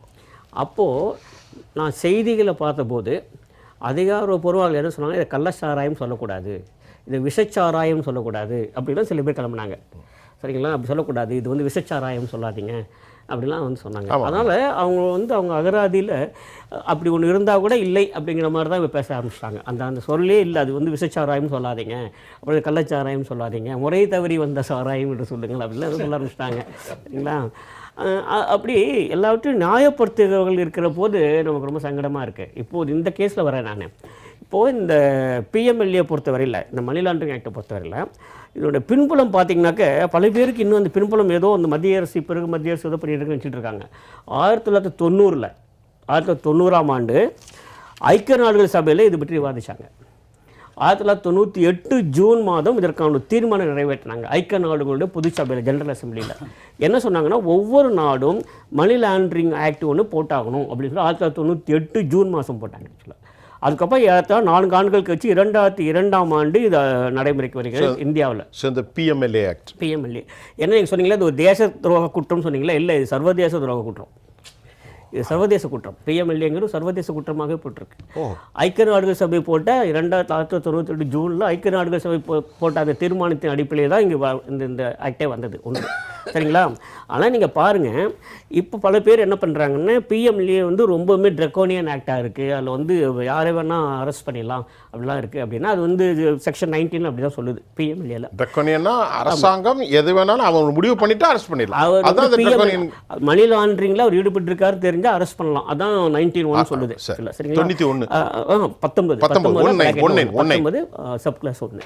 இப்போ நீங்கள் பார்த்தீங்கன்னாக்க அதில் செக்ஷன் 16 என்ன சொல்லுது, சர்வே பண்ணுறதுக்கு அதிகாரம் கொடுக்குது. அப்புறம் செக்ஷன் 17 என்ன சொல்லுதுன்னா, டைரக்டர் லெவலில் இருக்கக்கூடியவங்களுடைய பர்மிஷனோட நீங்கள் போய் சர்ச் பண்ணலாம், சர்ச் அண்ட் சீசர் பண்ணலாம் அப்படின்னு சொல்லுது. சரிங்களா, ஆனால் ஒரு கண்டிஷன் வைக்குது. அந்த ஆக்ட்லேயே ஒரு கண்டிஷன் இருக்குது. செக்ஷன் 16லேயும் இருக்குது, செக்ஷன் 17லேயும் இருக்குது. என்ன, வென் தி கன்சர்ன்ட் அத்தாரிட்டி 16ல் வரும்போது, 17ல் வரும்போது when the director has a reason, has sufficient evidence. அவங்க என்ன சொல்கிறாங்க, போதுமான evidence in is possession to believe. Okay, இவ்வளோ சொல்லுது. மணி லாண்டரிங் நடந்திருக்கும் என்று நம்புவதற்கான சாட்சியங்கள் கையில் இருக்கணும், வெரி குட், பொசிஷனில் இருக்கணும். அதுக்கப்புறம் தான் அந்த ஆக்டை ஆரம்பிக்கும். 17ல் சர்ச் அண்ட் சீசரை ஆரம்பிக்கும். அப்போ இதுக்கு என்ன அர்த்தம் அப்படின்னா, the directorate definitely has in is position certain evidence to believe that money laundering is taking place. இது நடந்திருக்கணும் அப்படி நம்புவதற்கான சாட்சியம் இருக்குது. இது ஒன்று. அப்புறம் இரண்டாவது நல்லா நான் வச்சுப்போம், மற்றதெல்லாம் வந்து ஐயா சொன்ன மாதிரி இன்கம் டேக்ஸ் எல்லாம் நீங்கள் பார்த்தீங்கன்னா அது வந்து எக்கனாமிக் அஃபென்ஸ். ஓகே, பொருளாதார குற்றம், ஒரு அஃபென்ஸ். ஆனால் மணி லாண்டரிங்கிறது இட்ஸ் அ கிரைம். எல்லாம் வச்சுக்கோங்க. அதனால் இது மூலம் வரக்கூடிய எந்த ஒரு லாபமாக இருந்தாலும் அதுக்கு பேரே ஆக்ட் என்ன சொல்லிங்கன்னா ப்ராசஸ் ஆஃப் கிரைம் அப்படி தான் போடுறாங்க சட்டத்திலே. கிரைம் மூலம் வந்தது தான் இது அப்படின்னு, அஃபென்ஸ் இல்லை. நல்லா வச்சுப்போம். இந்த வார்த்தையில் அஃபென்ஸுக்கும் கிரைமுக்குமே மிகப்பெரிய வித்தியாசம். இது வந்து கிரைம். அப்புறம் 19ல் என்ன சொல்லுது அப்படின்னா, இவர் மணி லாண்டரிங்கில் ஈடுபட்டிருக்கிறார் என்று நம்புவதற்கு தகுந்த ஆதாரங்கள் இருந்தால் அவரை கைது செய்யலாம்னு 19ல் சொல்லுது. கைது செய்வதற்கான நடவடிக்கை எதுவும் இன்கம் டேக்ஸில் இல்லை. இன்கம் டேக்ஸ் கைதெல்லாம் பண்ண முடியாது, அது பவர்லாம் இல்லை. Except in certain cases of prosecution, இல்லைன்னா இல்லை. சரிங்களா, இப்போ நீங்கள் பார்த்தீங்கன்னாக்க இவ்வளவு நடந்துகிட்டு இருக்கு இல்லையா, இதில் மிக முக்கியமான கவனத்தில் கொள்ள வேண்டியது என்ன அப்படின்னா, இந்த மணி லாண்டரிங்கை பொறுத்தவரையில் ஏற்கனவே சொன்ன மாதிரி 2002ல் வந்தது. இப்போ எல்லாரும் கேட்குறாங்க அது வந்து கைது செய்வதற்கான அந்த அதிகாரம்லாம் இருக்கக்கூடாது அப்படின்னு. 2002லே வந்தது. அதுக்கப்புறம் 2004லேருந்து 2014 வரையில் இவங்க தான் இருந்தாங்க. ஆனால் மணி லாண்டரிங் ஆக்டில் கூட இந்த ஒரு ப்ரொவிஷனை மாற்றணும் அவங்க நினைக்கவே இல்லை. சரிங்களா, இதுக்கு மேலே போனால் அது அரசியல் ஆகிடும், விட்டுறேன். சரிங்களா, ஆனால் இப்போது அந்த 19ல் இது மாதிரிலாம் போகிற போது அவங்களை அரெஸ்ட் பண்ணிட்டு எல்லாம் போகிற போது நம்முடைய வணக்கத்துடைய நண்பர் ரொம்ப கரெக்டாக கேட்டார், துரைக்கருண் ஐயா அவங்க கேட்டாங்க, இது நடைபெற்றதுக்கப்புறம் என்ன நடக்குதுன்னு தெரியல அப்படின்னா, எங்கே ஒரு பெரிய பிரச்சனை வருதுன்னா, புலனாய்வு அமைப்புகளுடைய வேலை எல்லாமே ஆதாரங்களை திரட்டி முதல் தகவல் அறிக்கையை கொண்டு போய் நீதிமன்றத்தில் சமர்ப்பிப்பதுடன் முடிந்து போய்விடுகிறது. அவ்வளோதான். அதுக்கப்புறம் வந்து இது ஃபுல்லாக ஜுடிஷியல் ப்ராசஸ் தான், நீதிமன்றம் பண்ண வேண்டியதுதான். ஒருவேளை முதல் தகவல் அறிக்கை தாமதமாகிறது என்று சொன்னால் அதுக்கு என்ன காரணம் அப்படின்னா, நம்மகிட்ட இருக்கக்கூடிய இந்த எவிடன்ஸை இன்னும் சப்ஸ்டான்ஷியேட் பண்ணுறதுக்கு, இன்னும் வலுவாக கொண்டு சேர்ப்பதற்கான இன்னும் ஆதாரங்கள் தேவைப்படுகின்றன. அதுக்கு தான் தாமதமாகுது. ஏன்னா ஒரு முறை நீங்கள் முதல் தகவல் அறிக்கை தாக்கல் செய்துவிட்டால் அப்புறம் அதில் ஒன்றுமே பண்ண முடியாது. நீதிமன்றத்தில் கூட ஒரு முதல் தகவல் அறிக்கை தாக்கல் செய்து விட்டுச்சுன்னா அப்புறம் நீதிமன்றம் பார்த்துக்கும். சரிங்களா, அந்த முதல் தகவல் அறிக்கை தாக்கல் செய்வதற்கு சில சமயங்களே தாமதமாகலாம். அதன் பிறகு முதல் தகவல் அறிக்கை தாக்கல் செய்தாகிவிட்டால் அதுக்கப்புறம் அமலாக்கத்துறை உள்ளே வரப்போதில்லை. அமலாக்கத்துறையுடைய வழக்கறிஞர்கள் வருவாங்க, இவங்க வருவாங்க, எல்லாரும் வாத பதிவுகள் எல்லாமே வந்து முழுக்க நீதிமன்ற நடவடிக்கைகள். ஆனால் எனக்கு என்ன மனசில் ஒரு சின்ன வருத்தம் இருக்குது அப்படின்னா, மாண்புமிகு நீதிமன்றங்கள் கூட பொருளாதார குற்றங்களை இன்னும் கடுமையாக பார்க்க வேண்டும் என்று நான் நினைப்பேன். சரி, தனிப்பட்ட முறையில் நான் பார்ப்பேன். என்ன நீங்கள் பார்த்தீங்கன்னா மாண்புமிகு உச்சநீதிமன்றம், அதாவது நீங்கள் சொல்கிறது கிரைம் ஒன்று சொன்னீங்க, இன்னொன்று ப்ராசஸ் ஆஃப் கிரைம். அது பேரே வந்து அது மூலம் வரக்கூடிய ப்ராசஸ் இருக்குல்ல, இதில் என்ன அஃபென்ஸுக்கும் கிரைமுக்கும் இதில் என்னென்ன எனக்கு எங்கே ஒரு சின்ன வருத்தம் வந்தது அப்படின்னா, இப்போது கடந்த சில நாட்களுக்கு முன்பாக கூட, இஃப் ஐ ரைட், ஒரு 2 வாரங்களுக்கு முன்பாக மாண்புமிகு உச்சநீதிமன்றமே கேட்குது, நாங்கள் பெயில் கொடுத்தோம், உடனே அடுத்த நாளே இவர் ஏன் ஒரு பொறுப்பு கொடுக்கணும் நீங்கள் அப்படின்னு கேட்குது. சரிங்களா, அது என்ன பொறுப்பு யாருங்களாம் சொல்ல தயாராக இல்லை, அது வேண்டாம். சரிங்களா, அப்போ மாண்புமிகு உச்சநீதிமன்றமே இதோட வருத்தத்தை தெரிவிக்கிறது. நாங்கள் வந்து பிணை கொடுத்தோம். ஏன்னா ஜுடிஷியலில் அப்பாயின்மெண்ட் மாண்புமிகு நீதிபதிகளும் அவர்களும் one of the part of the society. அவங்க பிணை கொடுத்ததுங்கிறதுக்கு காரணம் வேற. நீண்ட பேப்பர் படிப்பாங்கல்ல, அவர் வந்து அடிப்படையில் ஒரு மனிதாபிமான அடிப்படையில் அவங்க பிணை கொடுக்குறாங்க. உச்சநீதிமன்றம் அந்த கேள்வி கேட்டிருக்கு 2 வாரங்களுக்கு முன்பாக, நாங்கள் பிணை கொடுத்தோம், பெயில் கொடுத்தோம். ஆனால் பெயில் கொடுத்த உடனே அடுத்த நாளே அவங்களுக்கு அந்த ஒரு முக்கியமான ஒரு பொறுப்பில் நீங்கள் கொடுக்குறீங்களே, அது ஏன் அப்படின்னு கேட்டாச்சு. அதுக்கப்புறமா அவர் அதில் தொடர்கிறார். சரி, அவர் யாரு என்ன பொறுப்புங்கிறத அது நம்ம ராதாகிருஷ்ணன் கேட்டுக்கிறோம். அவர் யார்? திரு ராதாகிருஷ்ணன். இப்போ நம்ம கதைக்கு வந்துடும். டி நகரில் நடந்திருக்கிறது. அதே போன்று இதில் யாரெல்லாம் சிக்கியிருக்கான்னு பார்த்தீங்கன்னா, மின்சார வாரிய ஓய்வு பெற்ற தலைமை அதிகாரி காசிங்கிற ஒரு வீட்டில் ரைடு. அமைச்சர் செந்தில் பாலாஜினுக்கு நெருக்கமான இடங்களில் கரூர், ஆத்தூர், கொங்கு மெஸ் மணி, அது என்ன எல்லா இடமும் மெஸ்ஸும் வச்சுருப்பாங்களோ, கொங்கு மெஸ் மணி, அடுத்தாப்புல சக்தி மெஸ் மணி. இவங்கெல்லாம் சாப்பாடு போட்டு நல்லா செய்கிற மாதிரி வெளியே காட்டுவாங்க போல், மெஸ்ஸு கடை வச்சு உள்ளே சரக்கு நடக்குமோன்னு தெரியல, வந்த செய்தி சொல்கிறேன். அதுக்கப்புறம் பொதுப்பணித்துறை கான்ட்ராக்டர் MC சங்கர் வீடுகளிலும் அமலாக்கத்துறை ரைடு. இப்போ இதில் செந்தில் பாலாஜி வரலாற்று நாயகனை மறுபடி பெரிய பொறுப்பில் கொண்டு வச்சுருக்காங்க. என்ன பொறுப்புன்னு நான் சொல்ல வேண்டியதில்லை. ஒரு அரசுக்கு சாதாரண மக்களுடைய மனோநிலை இருப்பவர்களெல்லாம் நினைக்க மாட்டார்கள், ஐயா 2017 நம்ம இப்படி பேசினமே, இவ்வளோ பெரிய ஊழல் குற்றச்சாட்டில் ஈடுபட்டிருக்கானே, அவரை கொண்டு கொண்டு வச்சுருக்கமே, இப்போ ரெய்டு வரும்போது அப்படி ஆட்கள் இருக்கிறாங்களே, மக்கள் என்ன நினைப்பார்கள் என்கின்ற ஒரு சாதாரண வெட்க உணர்வு கூட ஒரு அரசுக்கு இல்லையா? நான் ஒரு சிட்டிசனாக கேட்குறேன். உண்மையிலேயே சொல்லப்போனால் இந்த 2 நாட்களாக பெரும்பாலும் எந்த ஊடகங்கள்லையும் பேசப்படலை. ரொம்ப குறைவாக செய்திகளை, தலைப்புச் செய்திகளில் வந்திருக்கு. ஆனால் இதற்கு முன்பாகலாம் இடி ஐடி ரைடு நடந்ததுன்னா உடனடியாக ப்ரைமில் வரும். ஆனால் கடந்த சில மாதங்களாக ஏன் வரலை? இப்போ இது திமுக அரசுக்கு தெரிஞ்சிருக்குமா, தெரிஞ்சிருக்காது, அதை உணர்ந்திருக்கணுமா இல்லையா? அப்போ தொடர்ந்து நடக்குதுன்னா இதுக்கு பின்னால் ஏதோ ஒரு பிரைமா ஃபேஸி இருக்கா இல்லையா? அது ஒரு பக்கம் விட்டுரும். இப்போ நீங்கள் கேட்ட அந்த 3க்குமே இன்னைக்கு மின்சாரத்துறை அமைச்சர், மதுவிலக்கு பிரிவு அமைச்சர் செந்தில் பாலாஜி அவர்கள் பொறுப்பேற்கணும், அவர் பதில் சொல்லணும். ஆனால் எங்கேயாவது இது வரைக்கும் பேசியிருக்காரான்னு இல்லை. இன்னொரு பக்கம் முதலமைச்சர் இவங்க ஏன் அமைதி காக்குறாருன்னா, நீங்கள் சொன்ன அந்த சங்கர் அவர் வந்து ஹைவேல 3 பேருக்குமே உள்ள பின்னால் நடக்கிற விஷயங்கள், MC சங்கர் அவர் வந்து கரூரில் 2022 ஃபினான்ஷியல் இயர் முடிவில் 4.5 கோடி ரூபாய் அந்த கரூர் ஜங்ஷனில் ஒரு ரோடே போடாமல் 4.5 கோடி ரூபா பணம் எடுக்கப்பட்டு விட்டது. அந்த பணம் எடுக்கப்பட்டது குறித்த ஆதாரங்களோட நம்ம புகாரே கொடுத்துருந்தோம். டிவிஎஸ் அதாவது அறப்போர் இயக்கத்தின் சார்பாக அந்த சங்கர் கான்ட்ராக்டர் MC சங்கர். ஆமாம், அவர் கான்ட்ராக்டர், ஒரு ஒப்பந்ததாரர். ஹைவேல அந்த ஏரியாவில் பெரும்பாலான டெண்டர் அவருக்கு தான். போடாத ரோட்டுக்கு போட்டப்பட்டதாக அரசு கருவூலத்திலிருந்து பணம் திருடப்பட்டிருக்கு. 4.5 கோடி ரூபா பக்கம் வந்துருச்சு. சரிதானா? ஆமா, இது ரோடு போடாமலே ஃபினான்ஷியல் இயர் முடியல நமக்கு விவரங்கள் எடுத்து அதை புகாராக தெரிய வைக்கிறோம். இன்னைய வரைக்கும் எஃப்ஐஆர் போடலை. இதை யார் விசாரிச்சிருக்கணும்? காவல்துறை விசாரிச்சிருக்கணும். ஆனால் காவல்துறை என்ன தெரியுங்களா பண்ணுச்சு? இந்த ரோடே போடாமல் பணம் எடுத்த விவரங்கள் வெளியில் தெரிஞ்சிருச்சு ஹைவேல. இப்போ இது என்ன பண்ணுறதுன்னு தெரியாமல் அடுத்த ஓரிரு வாரங்களில் இரவோட இரவாக காவல்துறை பாதுகாப்போல் அந்த ரோடுகள் போடப்படுது. எப்படி? காவல்துறை நைட்டு கண்ணு முழிச்சு பந்தோபஸ்து கொடுத்து அந்த ரோடுகளை போடுறாங்க. போடாத ரோடை போட்டதாக கணக்காமிச்சு பணம் வந்துருச்சு. அதை நம்ம புகாராகவும் கொடுத்துட்டோம். ஆனால் இதை மறைக்கிறதுக்கான அந்த பிரைமா ஃபேசி ஆதாரத்தை விசாரிக்க வேண்டிய காவல்துறை அந்த ஆதாரத்தை அழிக்கிறதுக்கே போயிருக்குன்னா, அதாவது கொஞ்சம் ஜல்லியை போட்டு தார அப்படியே மேலே ஊற்றி விட்டுறாங்க. ரோடு போட்டாங்க இரவு நேரங்களில் போலீஸ் பாதுகாப்பு. குவாலிட்டியாவா? இல்லை, அது இன்னும் தரம்லாம் வந்து அதுக்கப்புறம் ஆய்வில் தான் தெரிய வரும். இப்போதைக்கு ரோடு அதற்கு பின்னால் தான் போட்டிருக்காங்கன்ற ஆதாரங்கள் இருக்குது. அப்போ ஆதாரங்களை காவல்துறை அழிக்க வேண்டிய அவசியம் என்ன? சரி, ஒரு ஒப்பந்ததாரருக்கு பண்ணுறாருன்னா அந்த ஒப்பந்ததாரருக்கு எந்த அளவுக்கு வலு இருந்தால் காவலர்கள் பாதுகாப்புக்கு வந்து நிற்பாங்க.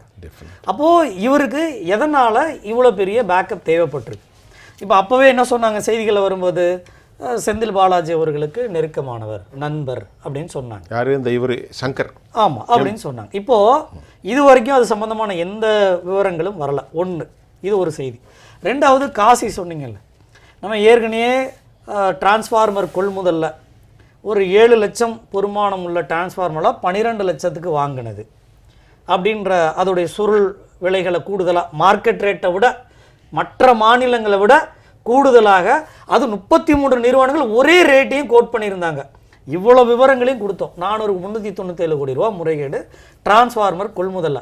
அதுக்கு முக்கிய புள்ளியாக செயல்பட்டது அந்த காசி. இந்த காசிக்கு எங்கே வேலை தெரியுமா? அரசு ஆஃபீஸில் இல்லை, எங்கே வேலை தெரியுமா? செந்தில் பாலாஜி அவர் வீட்டிலே அண்ணாச்சி இருப்பார். நாம் அந்த புகைப்படங்கள்லாம் கூட அங்கேயே இருந்ததை கூட காமிச்சோம். சொல்லப்போனால் அவர் ரிட்டையர்ட் ஆகி அவர் வெளியில் அனுப்பப்பட்டு பின்னால் ஃபினான்ஸ் கண்ட்ரோல் வழியாக உள்ளார். அதில் கொண்டு வந்ததுலேயே நிறைய முறைகேடுகள் இருந்தது. அதையும் விளக்கம் கொடுத்து அவர் விசாரிக்க சொன்னோம். இன்றைக்கி அவர் எந்த பொசிஷனில் இருக்குது? இன்றைக்கி அவர் வீட்டில் ரைடு நடந்துக்கிட்டு இருக்குது. இப்போ சமீபத்தில் இது ஒரு பக்கம் நடக்குது. இப்போ இதுக்கு செந்தில் பாலாஜி இது வரைக்கும் எதுவுமே அவர்கள் ஒரு அமைச்சராக பதில் சொல்லலை. மூணாவது, இந்த டாஸ்மார்க். இந்த 2 முக்கியமான துறை. சொல்லப்போனால் டாஸ்மார்க்கோட குடோன் அம்பத்தூரில், அதோடைய தலைமையகம், அதோடைய சேல்ஸ் ஷாப்ஸ் பல்வேறு இடங்கள்லாம் நடந்துக்கிட்டு இருக்குன்னா, அப்போ இதுக்கு இதுவரைக்கும் ஒரு விளக்கம் கொடுத்துருக்கணுமா இல்லையா? கொடுக்கல. எந்த விவரங்களும் அமைச்சரோ அரசோ இது வரைக்கும் பதிலே சொல்லலை. அப்போ நம்ம கேள்வி என்னன்னா, சுற்றி இது போல் எல்லா இடங்களையும் ரைடு நடக்குது, அதுக்கான விவரங்கள் இருக்குது. இது கண்டிப்பாக என்னைக்கு இல்லைனாலும் என்றைக்கோ ஒரு நாளைக்கு வெளியில் வரப்போகுதுன்னு வச்சுக்கோங்களேன். அப்போ இங்கே முறைகேடுகள் கண்டிப்பாக லீக்கேஜ் வெளில இருக்குது, ஏதோ முறைகேடு இருக்குது, நம்மளால் உணர முடியுதா இல்லையா? இன்னொரு பக்கம் வந்து நீங்கள் அவங்க சொன்னாங்க மாற்று திட்டங்களே இல்லை எங்களுக்கு, டாஸ்மார்க் வழியாக தான் டிஎம்கே கவர்மெண்ட் அதான் சொல்லுது, எங்களுக்கு 40,000 கோடி ரூபா அதை வச்சு தான் நாங்கள் எல்லா நலத்திட்டங்களும் பண்ணுறோம். இப்போது கனிம வள கொள்ளையில் நெல்லையில் எடுத்துக்கிட்டிங்கன்னா 700 கோடி ரூபா அபராதத்தை 16 கோடி ரூபாய்க்கு ஜெயகாந்தன் ஐஏஎஸ் மாத்துறாரு. அதாவது அது இன்ஸ்டால்மெண்ட் பேஸ்ல. இதில் ஒரே ஒரு மாவட்டத்தில் 700 கோடி ரூபா, அதுவும் ஒரு குறிப்பிட்ட காலகட்டத்தில் நடந்த கனிம வள கொள்ளை. அந்த கொள்ளையிலேருந்து மீட்டிருந்தாலே இன்னைக்கு நமக்கு 700 கோடி ரூபா இன்னும் கூடுதலாக வந்திருக்கும். அதில் மற்ற மாவட்டங்கள் எடுத்து பாருங்க. ஞான திரவியம் திமுக எம்பி அவருடைய அசிஸ்டன்ட் மிஸ்டர் எசக்கி அவர் அங்கே பொறுப்புலேயே இருக்கிறார் திமுக. இப்போ நமக்கு என்னன்னா 38 மாவட்டங்கள், மற்ற மாவட்ட குவாரிகளை கணக்கு போட்டு பாருங்க. இந்த 40,000 கோடி ரூபா ஒரு பெரிய தொகையா?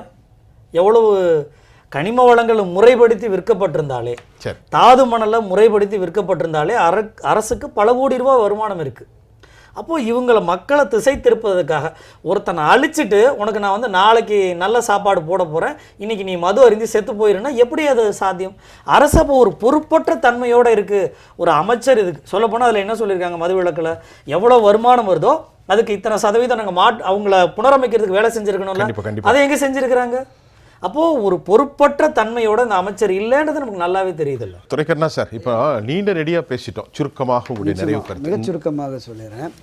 அதாவது இந்த அரசு திராவிட முன்னேற்றக் கழக அரசு வந்துவிட்டாலே இந்த நிர்வாக சீர்கேடு, முறைகேடுகள், அதிகார துஷ்பிரயோகம், லஞ்ச ஊழல், இது தவிர்க்க முடியாத ஒரு மாடல் அரசாக தான் மாடல் அரசு. ஆமாம், அப்படி தான் இருக்குது அப்படிங்கிற மாதிரி இருக்கும். அதில் குறிப்பாக இந்த துறையில் டாஸ்மாக் துறைக்கு பொறுப்பேற்றிருக்கிற அமைச்சர் செந்தில் பாலாஜியே ஒரு குற்றச் செயலுக்காக கிட்டத்தட்ட 1.25 ஆண்டுகள் சிறையில் இருக்கிறார். அந்த குற்றச் செயல் தொடர்பாக பொதுவெளிகளில், பத்திரிகைகளில், ஊடகங்களில், மக்கள் மத்தியில் பிரபலமாயிடுச்சு. அவர் இப்படிப்பட்டவர் தான் அப்படின்னு. திராவிட முன்னேற்றக் கழகத்தில் நான் தொடக்கத்தில் முதல் சுற்றில் சொன்ன மாதிரி பல மூத்த அமைச்சர்கள் வெளியில் சொல்ல முடியாத அளவுக்கு வேதனை. இந்த அரசுக்கு, திராவிட முன்னேற்றக் கழக கட்சிக்கு இந்த 70-75 ஆண்டுகளாக இல்லாத அளவிற்கு ஒரு மிகப்பெரிய அவப்பெயரை இந்த அமைச்சர் செந்தில் பாலாஜி ஏற்படுத்துகிறார் அப்படின்னு சில மூத்த அமைச்சர்கள் மனம் குமிரியெல்லாம் சொல்லியிருக்கிறாங்க. திமுக அமைச்சர்களை போர்ட்போலியோவில். ஆமாம். அப்போ ஆமாம், அவர் சிறைக்கு போனோன்னே இலாக்கா இல்லாத அமைச்சர் அப்படிங்கிற மாதிரி கொண்டு வர்றாங்க. சில நாளுங்களில் இலாக்கா எடுத்துகிறாங்க. அவர் ஜாமீன் வெளிவந்த உடனே அதே துறை. இப்போ ஐயா ஒரு கேள்வி, இவ்வளவு குற்றப்பதிவு உள்ள ஒரு குற்றமான மனிதனை முதலமைச்சர் மறுபடியும் தொடரச் செய்வதின் ஆசீர்வாதத்தின் நோக்கம் என்ன? நீங்கள் தியாகின்னு முத்திர குத்துறாங்க, என்ன பேசுகிறீங்க? தியாகி அப்படின்னு முத்திர குத்துறாங்க.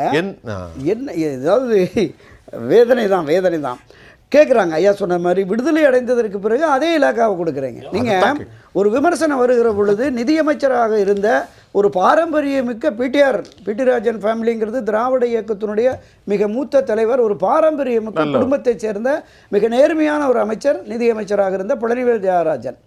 அவர் ஒரு தகவலை சொல்லிட்டார் வெளியில் அப்படிங்கிறதுக்காக அவர் இலாக்கா மாற்றுறீங்க. கொண்டு போய் ராஜகண்ணப்பன் ஏதோ ஒரு பிரச்சனை வருது, புகார் வருது, இலாக்கா மாற்றுறீங்க.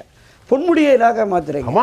சிறைக்கு போயிட்டு வந்த அவருக்கு அதே இலாக்கா கொடுக்குறீங்க. நம்ம நாசர் வந்து பால வித்தாருன்னு கள்ள தூக்கி அடிச்சாருன்னு இலாக்கா மாத்துறாங்க. அதுதான் என்னன்னா, திராவிட முன்னேற்ற கழகத்திற்கு கூடுதலாக நிதி திரட்டுவதற்கு இவர்தான் சரியான நபர் என்று தேர்ந்தெடுத்து இவர் அடையாளப்படுத்தியிருக்காங்க அப்படிங்கிறதான் பொதுமக்கள் பொதுவெளி கருத்தாக இருக்கிறது. நீங்கள் கிட்டத்தட்ட ஆண்டுக்கு 4 லட்சம் கோடியை பட்ஜெட்டாக தாக்கல் பண்ணுறாங்கன்னா 4ல் ஒரு பகுதி எங்கேயோ போயிட்டுருக்கு அப்படிங்கிற மாதிரி அதிகாரிகள் தரப்புலேயே ஒரு மிகப்பெரிய அதிருப்தி இருக்கிறது. எனவே தான் இந்த மக்கள் ஆட்சி மாற்றத்தை கொண்டு வருவதற்கு தீர்மானித்து விட்டார்கள். ஆனால் ஆட்சி மாற்றத்தை ஏற்படுத்தக்கூடிய நிலையில் இருக்கிற பிரதான எதிர்க்கட்சிகளும் மற்ற கட்சிகளும் திமுக எதிர்ப்புன்னு ஆளாளுக்கு பேசுகிறாங்களே தவிர ஒன்றிணைந்து அந்த ஆட்சியை வீழ்த்துவதற்கான ஒரு எந்த முன்முயற்சியும் எடுக்கவில்லை என்பதும் ஒரு பெரிய வேதனைக்குரியதாக இருக்கிறது. சம்பந்தப்பட்டவர்கள் இதை உணர வேண்டும் அப்படிங்கிறது தான் என்னுடைய இறுதி கருத்து. இது ஒரு தமிழ்நாட்டுடைய சாபக்கேடாக கூட அமைஞ்சு போகுமோ? நீங்கள் சொல்கிறத பார்க்கும்போது பாஸ்கர கிருஷ்ணமூர்த்தி, பொறுப்புணர்ந்து எதிர்க்கட்சிகள் செயல்பட வேண்டிய தருணம் வந்துவிட்டதா? என்னை கேட்டால் தமிழ்நாட்டில் என்னுடைய இணைய நண்பர் துரைக்கண்ணன் சொன்ன மாதிரி ஒரு ஒற்றை புள்ளியில் அத்தனை பேரும் இணைய வேண்டும் அப்படிங்கிறோம். அது என்ன ஒற்றை புள்ளி உங்களுக்கே தெரியும். அந்த ஒரு ஒற்றை புள்ளியில் இணைந்தே ஆக வேண்டும். அந்த ஒற்றை புள்ளியில் இணைந்தால்தான் இதற்கெல்லாம் ஒரு விடிவு பிறக்கும். அப்போ தான் உண்மையான விடியல் கிடைக்கும். அது வந்து அந்த ஒரு ஒற்றை, அதுதான் விடியல் அரசு என்றால் அதுதான் விடியல், மக்களின் விடியல். ஆமாம். அப்போ வந்து அந்த ஒரு ஒற்றை புள்ளி எது அப்படிங்கிறது எங்களுக்கு எல்லாருக்குமே தெரியும், பார்க்குறவர்களுக்கும் தெரியும். அந்த ஒற்றை புள்ளியில் அத்தனை பேரும் இணைந்தாக வேண்டும். அப்படி இணைஞ்சால் தான் தமிழ்நாட்டுக்கு நல்லது, தமிழக மக்களுக்கு நல்லது. நீங்கள் பார்த்தீங்கன்னாக்க உச்சநீதிமன்றம் ஏறத்தாழ இது சரியில்லை என்று சொன்னதுக்கு பிறகும் கூட எந்த ஒரு நடவடிக்கையும் எடுக்காமல் இருக்கிறார். அவர் தொடர்ந்து அந்த பொறுப்பில் ஒருவர் இருந்து கொண்டு வருகிறார். அப்படின்னா இதை நம்ம எப்படி எடுத்துக்க முடியும்? இன்னும் வேறு யார் சொல்ல முடியும் சொல்லுங்கள்? ஏன்னா மாண்புமிகு உச்சநீதிமன்றம் மிகவும் நாசூக்காக மிகவும் நயமாக ஒரு விஷயத்தை சொல்லுது. இது எப்படி நீங்கள் பண்ணலாம்? பயில் கொடுக்குறோம், ஆனால் உடனே திரும்ப அதே பொறுப்பி அதிலே இருந்தாங்கன்னா அப்புறம் எப்படி வருவாங்க? எல்லாமே பிற சாட்சிகளாக மாறி வர பார்க்குறோம். சாட்சியெல்லாம் பிற சாட்சிகளாக மாறி வருகிறார்கள் அப்படின்னு பார்க்குறோம். அப்போது அந்த பெயில் கொடுத்ததுக்கான நோக்கமே சிதைந்து போகிறது இல்லையா அப்படின்லாம் கேட்குறப்போ, அப்படி மாண்புமிகு உச்சநீதிமன்றமே கேட்ட பிறகும் கூட அவர் அதிலே தொடர்கிறார். இப்போ எல்லாரும் இப்போ சொன்னாங்க, நம்முடைய அறப்பயக்கத்துடைய நண்பர் கூட கேட்டாங்க, இவர்கள் பதில் சொல்ல வேண்டுமே, ஏன் பதில் சொல்லவில்லை? மாண்புமிகு உச்சநீதிமன்றத்தை பதில் சொல்லி அவங்க மாண்புமிகு உச்சநீதிமன்றம் கேட்ட கேள்விக்கு அவங்க இது வரைக்கும் பதில் சொல்லலை. யாரு கேட்டு பதில் சொல்லுவாங்க? அதனால் இதெல்லாம் சொல்கிறேனே, அதுதான் அந்த ஒரு ஒற்றை புள்ளியில் இணைவது தான் ஒரே ஒரு தீர்வு. காலத்தினுடைய கட்டாயமும் கடமையும் கூட. எல்லாருக்கும் அந்த கடமை. இப்போ இதெல்லாம் நாங்கள் கொஞ்சம் இப்போ எங்களுக்கு மற்ற தேவை ஒன்றும் இல்லை. நாங்கள் ஒரு மனசாட்சியோடு ஒரு நிகழ்ச்சியை நடத்தும் போது என்னுடைய மக்களின் பாரிய அழுத்தமும் அவருடைய மன கொதிப்பும் ஒரு பக்கத்தில் செல்வம் கோடிக்கணக்கில் குவிந்து கொண்டே இருக்கிறது. அவர்கள் வறுமையாலும் தவறான வழிகளில், அது சொல்லுங்கள், தவறான வழிகள் சொல்லுங்கள். 1980களில் பிளட் டைமண்டுன்னு ஒன்று உண்டு. அது ஆப்பிரிக்க நாடுகளில் பிளட் டைமண்டுன்னு சொல்லி அங்கே இருக்கக்கூடிய நல்ல வலுவான பொருட்களை எல்லாம் எடுத்து சென்று அவர்களுக்கு பணம் கொடுப்பார்கள். நமக்கு தெரிஞ்சதெல்லாம் ஒயிட் மணி பிளாக் மணி தான். இந்த ரெட்டு டைமண்டோடு சேர்ந்து வந்தது தான் ஏன் இதை வந்து கிரிமினல் ஆக்டுன்னு இதில் கொண்டு வந்தாங்க. உலகளாவி இது சொல்லப்பட்டதுன்னா இது போன்று சேருகின்ற பணமெல்லாம் பல சமயங்களில் தீவிரவாதத்திற்கு கொண்டு போய் கொடுக்கப்படும் இப்படி வரக்கூடிய பணங்கள் எல்லாம். அதனால் அதை கிரிமினல் ஆக்டிவிட்டின்னு கொண்டு வந்தாங்க. இன்டர்நேஷ்னல் லெவலில் அதை கிரிமினல் ஆக்டிவிட்டின்னு கொண்டு வந்ததற்கு காரணம் இது போன்று எளிமையாக பணம் சேருகின்ற பொழுது அது பெரும்பாலும் தீவிரவாதத்திற்கு, அதற்கு ரெட்டு மணின்னு பேர். மெல்ல மெல்ல இது அதை நோக்கி போகும். இப்போ நம்ம 2 ஷிஃப்ட்டுக்குள்ளே வந்துட்டோம். ரெட்டு மணினாலே ஆபத்தான போக்கு தானே. ஆபத்தான, நமக்கு தெரிஞ்சதெல்லாம் ஒயிட்டு பிளாக்கு தான். இது ரெட்டு மணி ரொம்பவும் மோசமானது. தன்னையும் அழித்து கொள்ளும் துரும்பை போல சமூகத்தையும் அழிக்கும், மற்ற நாடுகளையும் அழித்து விடும். ஆதலால் இதில் ஒரு ஆதாரங்கள் இருப்பதாக நாம் இப்பொழுது கருதலாம். இதில் ஏதோ ஒரு ஆதாரம் இருக்கிறதுனால தான் வந்திருக்காங்க. ஏனென்றால் ஒரு இடத்துல போய் எத்தனை பாட்டில் இருக்குதுன்னு பார்த்து அதை கவுண்ட் பண்ணி அதற்கு உண்டான கணக்கு அங்கே இல்லை என்றால் இந்த மேட்டம் விஷயம் முடிஞ்சிடும். ராதாகிருஷ்ணன் ஐயா சொல்கிறத விட இறுதி கருத்து ஒன்று கேட்டுறேன். தமிழ்நாட்டு மக்களுக்கு இந்த நிகழ்ச்சியினுடைய கேட்க போகிறேன். இவ்வளவு பெரிய குற்றச்சாட்டு ஐயா துரைக்கண்ணா சொன்ன மாதிரி 400க்கும் மேற்பட்ட நாள் ஒரு மனிதனை இன்னும் தீர்ப்புகள் வரவில்லை. அவன் குற்றமற்றவனா, குற்றவாளியா, நல்லவனா, கெட்டவனா என்று மறுபடி பணம் குளிக்கும் அதே துறையில் தமிழக மு.க. ஸ்டாலின் அரசு அவரை கொஞ்சம் கூட மக்களுடைய உணர்வுகளையோ மக்கள் என்ன நினைப்பார்கள் இருக்கின்ற ஒரு சாதாரண ஒரு சுயசிந்தனைகள் கூட இல்லாமல் அதே துறையிலே தொடர சொல்கிறார்கள். இன்றைக்கு சிக்கியிருக்கிறார். காரணம் என்னென்னா தினமும் அங்கங்கே ஷூட்டிங் நடக்குது. அவருக்கு அந்த வேலையே சரியாக இருக்கும்போது இது எப்படி பண்ண முடியும்?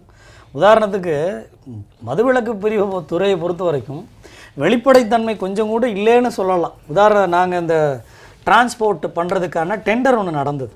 அந்த டெண்டர் நடக்கும்போது நம்ம ஆட்கள் அதை என்ன ஏதுன்னு பார்க்குறதுக்காக போகும்போது அந்த பெட்டியை மறைச்சி வைக்கிறாங்க. மக்கள் போடுவதற்கு ஒரு வெளிப்படையான நடைமுறைகள் அங்கே கொண்டு வராமல் பாக்ஸ் டெண்டர் நடந்தால் அதுக்கு புகார் கொடுத்து திரும்ப டெண்டராக மாற்றி அந்த டெண்டரில் கூடிய விவரங்களும் மறைக்கப்பட்டதையுமே ரெகுலராகவே பார்க்குறோம். அப்போ அந்த மதுவிலக்கு ஆயத்தீர்வை பொறுத்த வரைக்கும் முழுமையான, ஏற்கனவே இன்னொரு இதுலேயும் சொல்லியிருந்தாங்க, இந்த பார்கோட் ஸ்கேனிங் அதுக்கான டெண்டர் விவரங்களை ஆன்லைன்லேயே எடுத்துட்டாங்க அப்படின்றத பார்க்குறோம். அப்போது இன்னொரு பக்கமே சொல்லிக்கிட்டு இருக்காங்க, இந்த எலைட் பார்ஸ் இவங்கெல்லாம் நேரடியாக அந்த மால்களில் தான் பெரும்பாலும் இந்த எலைட் பார்ஸ் நடக்குது. அப்போ மால்களுடைய ஓனர்கள்ட்டையோ கன்சர்ன் அத்தாரிட்டியோ நேரடியாக இல்லாமல் இடைத்தரகர்கள்ட்ட இந்த அக்ரிமெண்ட் போடப்பட்டு பண்ணப்படுது. அதுலேயே பல கோடி ரூபா முறைகேடுகள் நடக்குதுன்னு சொல்கிறாங்க. அப்போது மதுவிலக்கை பொறுத்த வரைக்கும் முற்றிலும் மக்கள் எப்படி வேணாலும் குடித்து சாகட்டும், நமக்கு அவங்க குடிக்கக்கூடிய ஒவ்வொரு சொட்டும் நமக்கு பணம், அவங்க உதிர்க்கக்கூடிய ஒவ்வொரு துளி ரத்தமும் நமக்கு பணம். இப்படி எண்ணக்கூடிய அமைச்சராக இருக்கிறாரோ இல்லை அதையே பாராட்டக்கூடிய ஒரு முதலமைச்சராக அங்கேருந்து டெய்லி ஷூட்டிங்கில் நின்று ஃபோட்டோ எடுத்துகிட்டு நான் இன்றைக்கி மக்களுக்கு செஞ்சுட்டேன். மக்கள் கேட்குறாங்களா, டாஸ்மார்க்கை க்ளோஸ் பண்ணுன்னு கேட்குறாங்களா, அதை கூட மூடுறதுக்கு, அதை க்ளோஸ் பண்ணுறதுக்கு வக்கற்று பொறுப்பற்று ஒரு திராணியற்ற தன்மையோடு அந்த ஆட்சி நடந்துக்கிட்டு 500 டாஸ்மார்க்கை க்ளோஸ் பண்ணுறோன்றாங்க. 4 வருஷம் ஆச்சு. 2000 டாஸ்மார்க்கை வெளியிட சொல்லுங்கள். மொத்தமே 5300 சில்லறை தானே, இந்நேரம் க்ளோஸ் ஆகிருக்கணும்ல. அப்போ இதுக்கான எந்த வழிகளையுமே செய்யாமல் நாங்கள் மக்கள்கிட்ட நல்லது செஞ்சுக்கிட்டு இருக்கோம். இப்போ நல்லா தெரியுது 2 மடங்கு வெளியில் 1 மடங்கு வெளில போகுதுன்னு. அப்போது இது வரைக்கும் நாம் கணக்கு என்ன, 100 பேர் குடிக்கிறாங்கன்னா இப்போ தெரியுது 200 பேர் குடிச்சிக்கிட்டு 50,000 வருமான கோடினா 1 லட்சம் கோடி. இன்னொரு பக்கம் வெளில இருக்கு, அது 1 லட்சம் கோடியில் எவ்வளோ பேர் இங்கே குடிநோயாளிகள் உருவாகியிருப்பாங்க. அப்போ நமக்கு தமிழ்நாட்டினுடைய பொருளாதார ரீதியான கேள்விகள் இருக்குது, வாழ்வியல் சம்பந்தமான கேள்விகள் இருக்குது, குடும்பங்கள் சம்பந்தமான கேள்விகள் இருக்குது. இதுக்கெல்லாம் பொறுப்பாக ஒரு முதலமைச்சராக நடவடிக்கை எடுக்கணுமா இல்லையா? அதை தான் நம்ம எதிர்பார்க்கணும். நேர்களே, மனசாட்சியை அடகு வைத்த ஒரு அரசாங்கத்தினுடைய நிலைப்பாட்டை இன்றைக்கு நாம் எடுத்திருக்கிறோம். மிகப்பெரிய ஆபத்தான சூழ்நிலையில் தமிழக அரசு, அப்படித்தான் எங்கள் சொல்கிறார்கள், 12,000 கோடியை 1000 ரூபாயை ஒரு குடும்பத்துக்கு கொடுத்துவிட்டு அந்த குடும்பங்களில் பலர் தாலி அறுப்புக்கும் வறுமைக்கும் நோய்க்கு சாதாரண அடிப்படை தேவைகளுக்கு கூட இல்லாத ஒரு நிலையிலே தமிழ்நாட்டின் ஒரு கும்பல் மிக பல கோடிகளை பணமாக குவிக்கிறார்கள். அரசின் வருமானம் 50,000 கோடி, மீது எங்கே 50,000 கோடி என்கின்ற மனசாட்சியை காற்றொலியில் உங்களுக்கு முன்னே நாங்கள் விட்டு விடுகின்றோம். ஒருவர் குற்றவாளியாக தீர்ப்பளிக்கப்படுகிற ஒரு சூழ்நிலையில் அல்லது சந்தேகப்படுகிற ஒரு சூழ்நிலையில் பெரும் பொருளீட்டக்கூடிய துறைகளில் அவர் ஏன் தொடர்கிறார் என்ற கேள்வியும் மனசாட்சியை அதிகமாக ஆட்டித்தான் பார்க்கின்றது. இந்த நிகழ்வில் நிறைய பேசணும். திராவிட இயக்க ஆய்வாளர் மரியாதைக்குரிய துரைக்கண்ணா, பொருளாதார நிபுணர் வெற்றிவிடியல் சீனிவாசன், எழுத்தாளர் பாஸ்கரன் கிருஷ்ணமூர்த்தி, அறப்போர் இயக்கத்தினுடைய திரு ராதாகிருஷ்ணன், உங்கள் அனைவருக்கும் நான் உளப்பூர்வமான நன்றியை தெரிவித்துக் கொள்கிறேன். நேயர்களே, மீண்டும் மற்றொரு களத்தில் நான் உங்களை சந்திக்கின்றேன். அதுவரை உங்கள் அனைவரிடமிருந்தும் நான் உங்கள் சுஃபியான். ஜெயா ப்ளஸ் தொலைக்காட்சிக்காக மீண்டும் நாளை சந்திப்போம்.